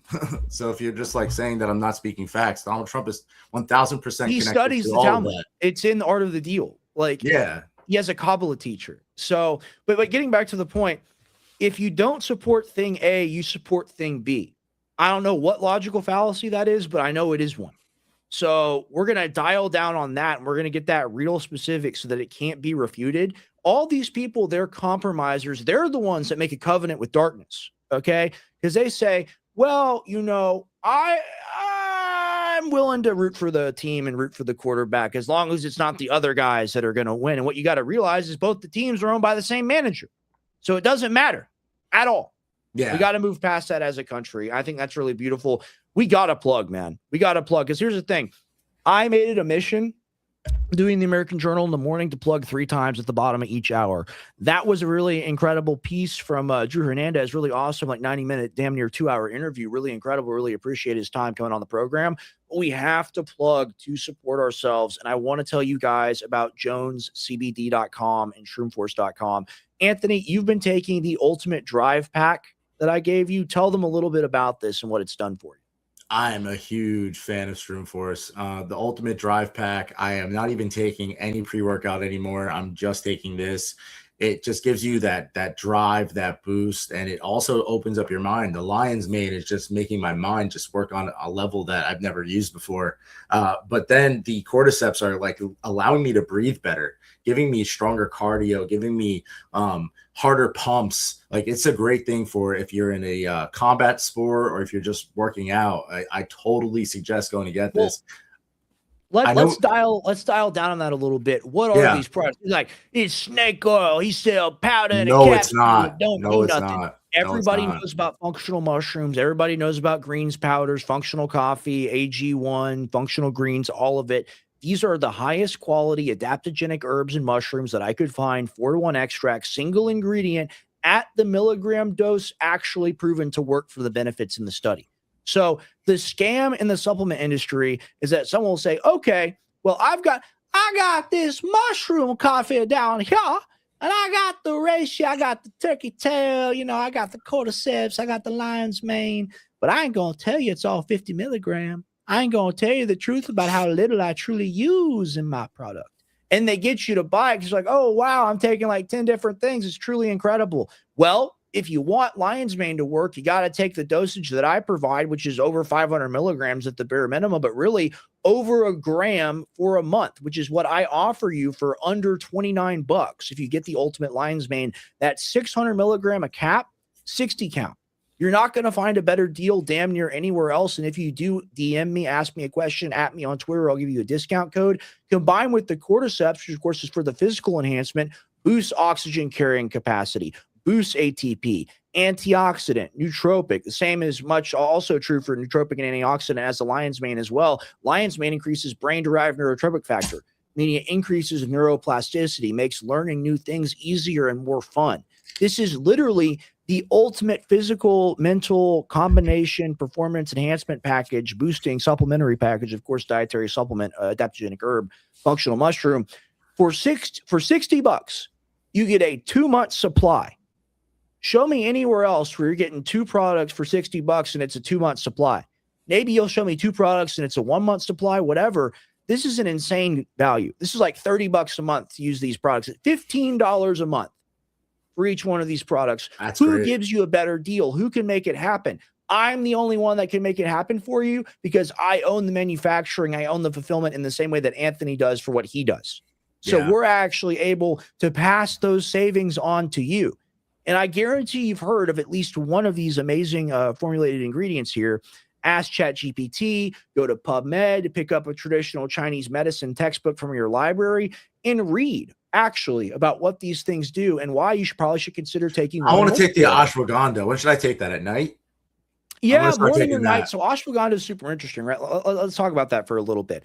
Yeah. So ashwagandha does 2 things. The number one thing it does, for people know about the most, is it's anxiolytic. It's anti-anxiety. So it can help with stress. It can relax you, help you go to sleep. Now, why is that? What's the mechanism of action? It is slightly GABAergic, and it does have an effect on those receptors. But beyond that, ashwagandha takes cholesterol, which is the master building block for all your hormones in your body, and it takes some of it that's being tilted towards making cortisol, which is the stress hormone, and it kind of turns the pipe towards making sex hormones like estrogen and testosterone. Like estrogen if you're a woman, testosterone if you're a man. Of course, we're all skewed and have our biases based on our gender. But if you take this, you're getting less of the bad and more of the good, plus it's anti-anxiety. And that's why this is a top-rated supplement. I mean, Nick Fuentes uses ashwagandha. Oh, interesting. Okay. I'm definitely going to try it. So take it at night? Yeah. Take it at night. I'll take it tonight. It's not going to put you to sleep. It's not like a knockout sleep support, which I also have available at 50percentoff.com. It's not like a melatonin or anything, but it can definitely relax you. And here's the thing. I can tell you about each one of these ingredients. Ultimate Golden Root. This is a Viking adaptogen, also known as Arctic root. They literally chewed on this in the boats. Cordyceps is amazing. It's also nootropic as well. It does have mental effects, but physically it helps you breathe, helps you get better pumps and stuff. This is like mental enhancement. This boosts your dopamine, norepinephrine, really makes you lock in, whether that's a physical or mental task. This is my favorite out of all of them that we sell. And I put this in a lot of products over the years too. This is actually in Power Plant from the alexjonesstore.com as well. I formulated that product. That's my design. But if you just want to take it straight and you want to get a better deal on it, you can just buy it from me. And getting back into that, I want to tell people, if you're interested in high quality CBD, I literally have the best price on the market right now. Where else are you going to find 50 milligram tested full spectrum CBD combined with 3 to 6 milligram half dropper, full dropper of melatonin and 50 to 100 milligrams of German CO2 extract blue chamomile? You're not going to find it anywhere else. I am the only one that has it. And at that price point, $37.95. I mean, I see CBD go in a smoke shop. I shouldn't go in a smoke shop, but whatever. I go in a smoke shop and it's like $60 to buy like CBD isolate garbage that tastes like garbage that is garbage. This is full spectrum. It's got everything in it. You can't take it if you're drug tested. I will tell you that right now. But at the same time, I can't think of a better, formula to use, like an antioxidant, anti-inflammatory, super powerful CBD base combined with melatonin, which is also a powerful antioxidant. All its metabolites are as well. And then we've got the German CO2 extracted blue chamomile, which contains apigenin, which modulates very slightly, doesn't directly agitate the GABA receptor. You literally get something that sends you into a dream wave. You go into the complete dream state. You go visit Narnia, go visit Star Wars, go visit the Fireboy and Lava Girl temple from coolmathgames.com. And then you wake up, you feel amazing, you feel refreshed. And the best thing about this, for sublingual administration, this stuff literally melts in your mouth. It tastes like your grandma's chamomile tea. And my favorite thing to do, my protocol, and what everyone else does it well, they tell me this, they brush their teeth, they wash their mouth out very thoroughly, make sure there's no fluoride-free toothpaste left. And I also sell that on 50percentoff.com, by the way. But they brush their teeth, they wash their mouth out, and then they put half a dropper or a full dropper under their tongue. They put a little bit of water in their mouth, not a lot, and they just lie down, they go to sleep, and it just tastes like you got done drinking a big old cup of chamomile tea. You know what Jack said? He said it tastes like blueberry muffins. Yeah. That's what he said. In a way. Well, that's that blue chamomile. It's a little bit different than just the straight chamomile. It's an incredible flavor profile. This also has an incredible flavor profile. This is the formula that I designed for my father. These are his favorite ingredients, ashwagandha and theobromine. I just told you about ashwagandha and what it does. This has 200 milligrams per ml of 4-to-1 super powerful with analyte ashwagandha extract, combined with CBD plus CBG, another modulating cannabinoid on top of that, with theobromine, which is kind of like the smoother, better caffeine cousin found in chocolate. So, and yerba mate as well. Can't neglect to mention that. It's a little bit more expensive, but that's because you got like 3 different ingredients in there, not just the CBD, the CBG, the theobromine, and then the ashwagandha extract on top of it. I mean, still a great price. The ginger extract, the CO2 ginger extract, all these formulas are made to taste great, except for this one. All right, this is a little rough because it's emulsified and has chlorophyll in it. Nothing is going to be more powerful from a supplement holistic lens, of course, as like an antioxidant, anti-inflammatory, because these other formulas, I made them taste incredible because it's got to stay in your mouth like 15, 20 minutes so you get the full absorption. With this, I made this for people like my grandma that have back pain and other such problems, and they just want to squirt it in some orange juice and get it down. Yeah. And you want to talk about feeling it? This stuff is emulsified. It's like 95% bioavailable. Oh, wow. You are going to feel chilled out when you take this full spectrum, ultra green nano CBD. So I just want to tell people about that, because here's the thing. I don't want it to be a thing as to where like, hey man, it's just, I I go here, the Dream Wave. You buy it to support the show. It's really good. I'm not like that because I freaking love these products, man. And I know you feel the same exact way. You're like a mad scientist when it comes to all of your different like skincare and lotion formulas. I mean, these things, guys, when you smell them, when you get them in the mail, this Wiseman's Gift, for example, like this is such an incredible product. It's got real frankincense. It's got real myrrh. It's got real 24 karat gold flakes. And when you put this on your skin, it's so amazing. Like all these like horrible lotions that you buy at like a CVS or a Walgreens, like the like Avita stuff or whatever it's called. It's like slime, it's like goo, and it like sits on top of you. It never goes in. This stuff you could put on a giant glob of it and it'll completely absorb into your skin in just a few hours. And that's how you can see it really works. Your whole body will smell like frankincense. Your whole body will smell like myrrh just from putting it on your face because the botanicals are actually able to get in through your system. This is bioavailable. Explain that to them, Anthony. Yes, non-cotomagenic. So it actually is the same. It's the same fatty acids that's made of your skin. So it goes through your pores instead of sits on top of it. And all the ingredients that we put in there, they have special properties. It's for antiviral, antibacterial, anti-inflammatory. It's a very strong antioxidant. So it's putting the best stuff into your body. Like the deodorant especially, like this is a huge open like sore basically that you're putting like parabens, aluminum, baking soda, all these things that should not be going into your body. Like we only use like real kaolin clay, shea butter, magnesium, like everything that we do like is concocted for healing, is concocted for actual results. And it's great to fight odor and it's great to fight sweat. So yeah, check us out. Check us out. Sure. And it's an amazing thing. It's a great thing to be in small business and to get to do this stuff. And it's service to the people. It's power to the people. I mean, it's communist, but we own the means of production. Yeah. Like we do. Like it's us. Like we're the producers and we're the ones employing people. We're the ones contributing to the economy. We're the ones making sure that people have ways to take care of themselves that are outside of this petroleum-based, chemical-based system. And that's why I think we have such a good dynamic on the product side coming together is we do this thing because we're artisans. We care. We want to produce the best thing that gives the best benefit, the 360 win. For sure. Yeah. It's an abundance factor. Like seeing the results of people having freedom from whether it's eczema or psoriasis or whatever, like that's such a powerful thing. Like, and we love that. And I'm sure you have the same effect too. When people are like, wow, I have insomnia. I can't sleep. I have to take these ZZ quills and I wake up groggy, and then they take, sleep support. They're like, wow, this actually worked for me. Right. And, in the spirit of what you do, I think this would be the most comparable product. I've got non-fluoride toothpaste, fluoride free with the iodine and the tea tree oil. Amazing. I want some of that. Like I'm coming tomorrow to the spot. Maybe here's what we should do. And this is what I like to do is just talking about these things live and thinking them out and seeing what the audience thinks. I've wanted to do a toothpaste reformulation for quite some time, but it doesn't fit in with budgeting right now. It doesn't fit in with these things.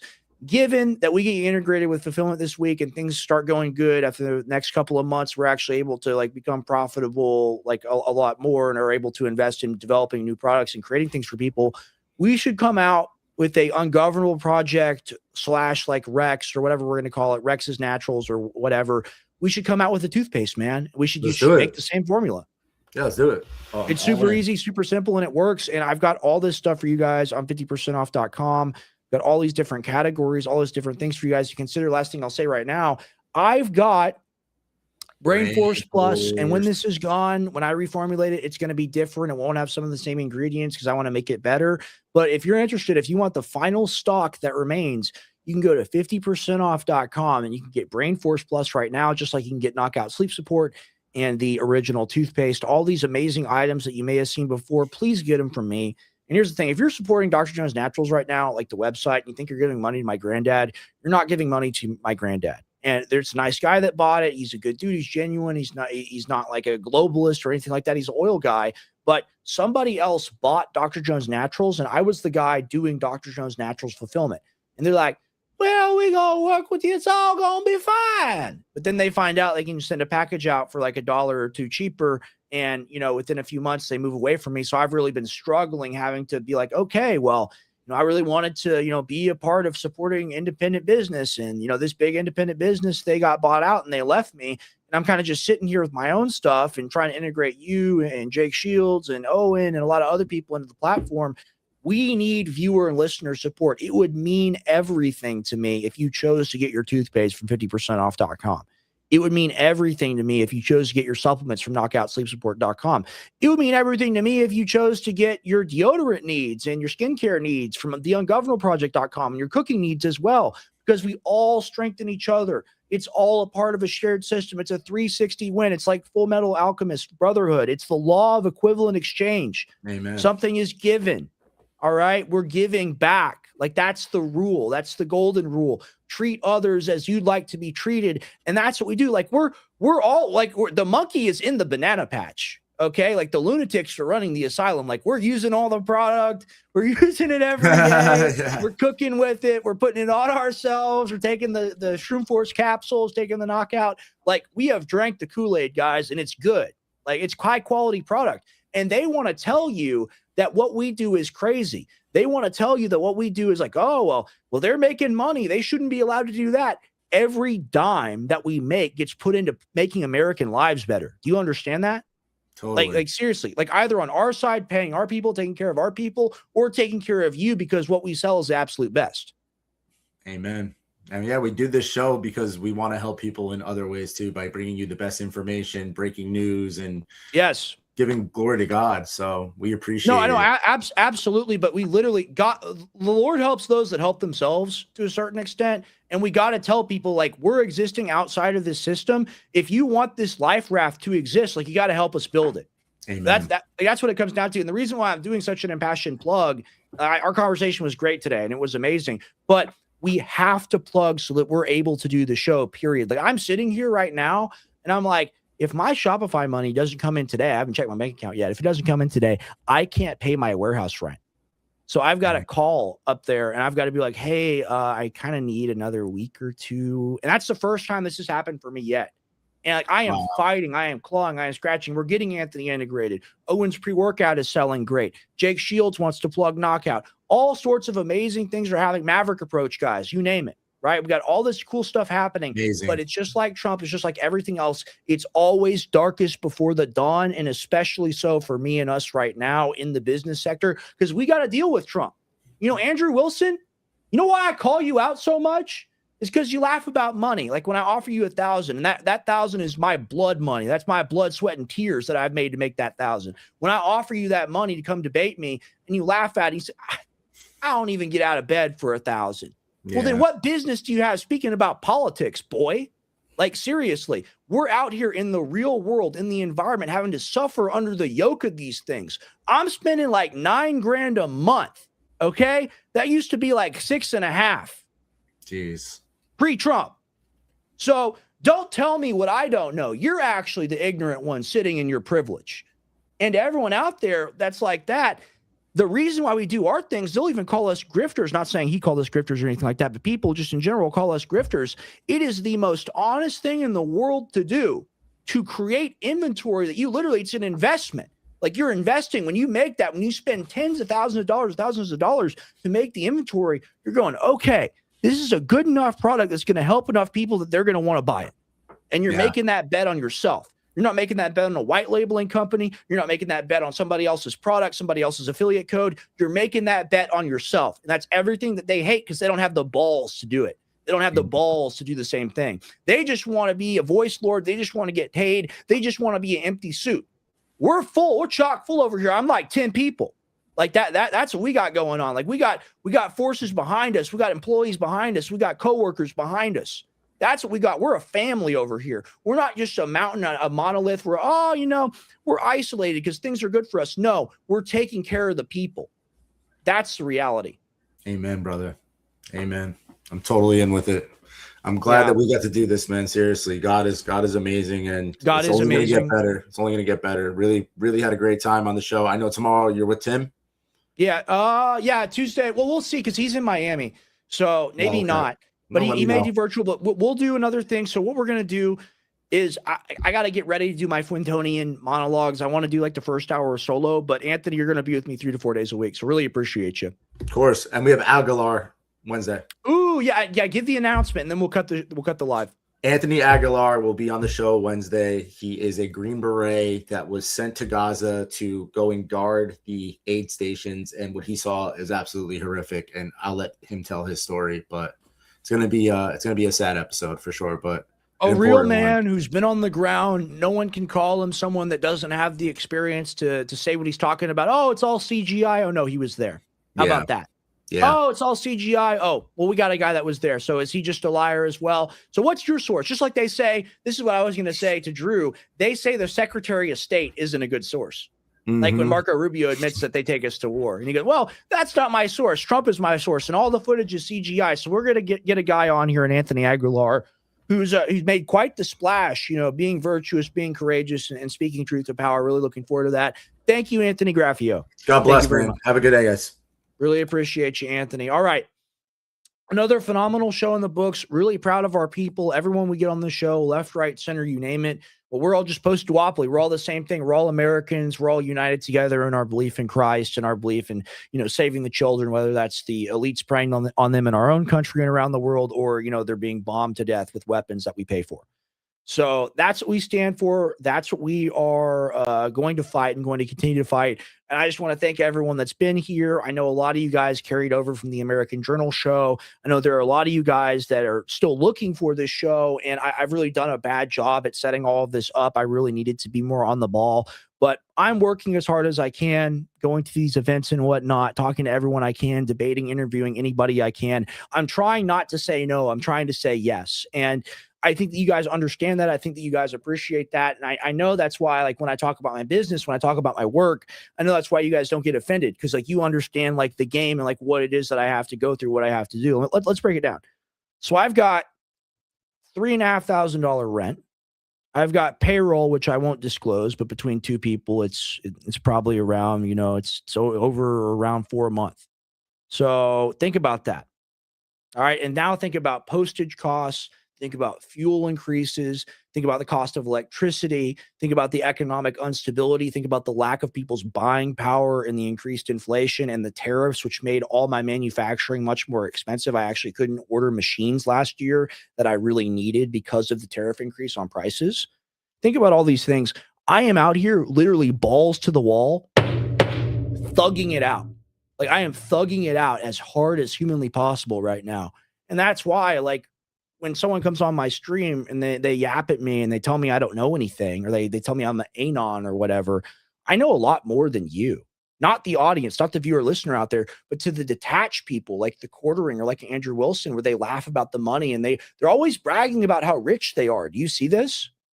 When my dad had real money, he never bragged about how rich he was, because it's disgusting to do, and he wasn't even that rich. These people who are like probably barely millionaires are like lording around because it's still, comfortable for them to live in America. I'm the worker on the ground. I've been the worker on the ground since I was like 8 years old. All right. And I want to make one thing very clear to you. Okay. Selling this stuff, doing this stuff, it's an easier part of the commerce sector, but it's still damn hard work to do. It's damn hard work to manufacture this up to quality standards, to get it to pass testing, to store it, to do temperature control, to ship it out, to do quality control, to do refunds, to do returns. Every single one of these bottles that goes out, I commit myself to taking care of the customer that buys it.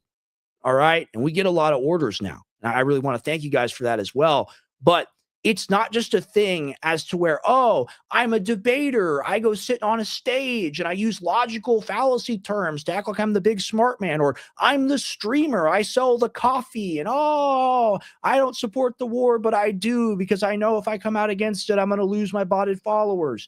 I don't need to do any of that, because I have a product that I believe in and that I believe you will believe in if you try it. And that's where the honesty comes from, because I created this thing with my team, with my employees, with everybody that helped me do it. I created this, and I've got all the skin in the game in the world. These people with these jobs, it's no different than a Tim Heidecker. Like, literally, they're the same person. Like the Quartering, Tim Heidecker, and Andrew Wilson are the same person. They are voice lords. They are word cells. They go out there and talk and give these monologues, whether that's on stream, whether that's on a debate stage, or that's in a parody. They are just talking heads, and they just want to win, and they just want to be right. How about fixing America? How about fixing the country? How about bringing power to the people? You're never going to hear them talk about that. You're never going to hear them cover the actual crimes of our society. Because here's the thing, we're all guilty. But at least we understand that and we want to build a better world. Some people, they have their head in the stand and they truly believe in this lesser of two evils garbage. So, you know, it's the pimp you know versus the pimp you don't. It's the plantation owner over here versus the plantation owner over there. And, oh, you know, our master's real nice. Our master's real nice. That master's real mean over there. We better stay on this plantation. How about no more, man? How about no more submitting to this garbage? How about the right that I have, that you have, that everyone has out there to be free, to be an American? Does being an American mean anything anymore? Or are you just a Republican or a Democrat? Serious question. Serious question. And here's the thing. I wrote this down. If you don't support thing A, you support thing B. That's their contention. That's what all this is wrapped up in. If you're not willing to heil Trump as he commits genocide and steals all of our rights and protects the pedophile class, if you're not willing to overlook all of that, you support the Democrat cult. That's a false dichotomy. That's a false narrative. Somebody set that up. And I don't know if it was the quartering. I don't know if it was Andrew Wilson. I don't know if it was Ben Shapiro. I don't know who it was. But it's a really nasty piece of work. It's a really nasty little monster. And I'm thankful that I had the opportunity to do America First United. I'm thankful that I had the opportunity to have Andrew Wilson on the show. I'm thankful I had the opportunity to have the quartering on the show because it really demonstrated to me this principle. This is what they believe. If you don't support thing A, then you support thing B. And there are no other options. There's a whole world of other options out there. I'll give you one. I'll give you option C. C stands for Constitution. How about we follow the Constitution? Can't do that. No, because under the Constitution, there's a First Amendment and there's separation of church and state. And these people, they want a theocracy. You see, just a theocracy that they support. So they can't have option C. No. They can't abide by the Constitution and the Bill of Rights. They can't do what it says. They want to set up their own little twisted world. And they'll tell you that's more realistic than what the founding fathers set up. So to the quartering, to Andrew Wilson, to everyone at the America First United event that was kind of preaching this theocratic narrative, my question is to you, why is what you believe more realistic than what I believe, which is a return to the Constitution, a return to 1776, a return to certain unalienable rights that all men, not just in America, but in Gaza and Lebanon and Iran as well, all men are created equal. And you know what? Their children aren't better off dead than raped, like you say. So I think that's a pretty powerful close. And notice how I can do that. And all the prep time in the world would be required for any one of those dudes that I mentioned to say what I just said. But it flows out of me like crushing water because it's the truth. That's all I got to do. So I'll read it again. If you don't support thing A, you support thing B. There are no other options. That is a false dichotomy. Somebody set that up. Rex Jones signing off. I love you all. Peace out.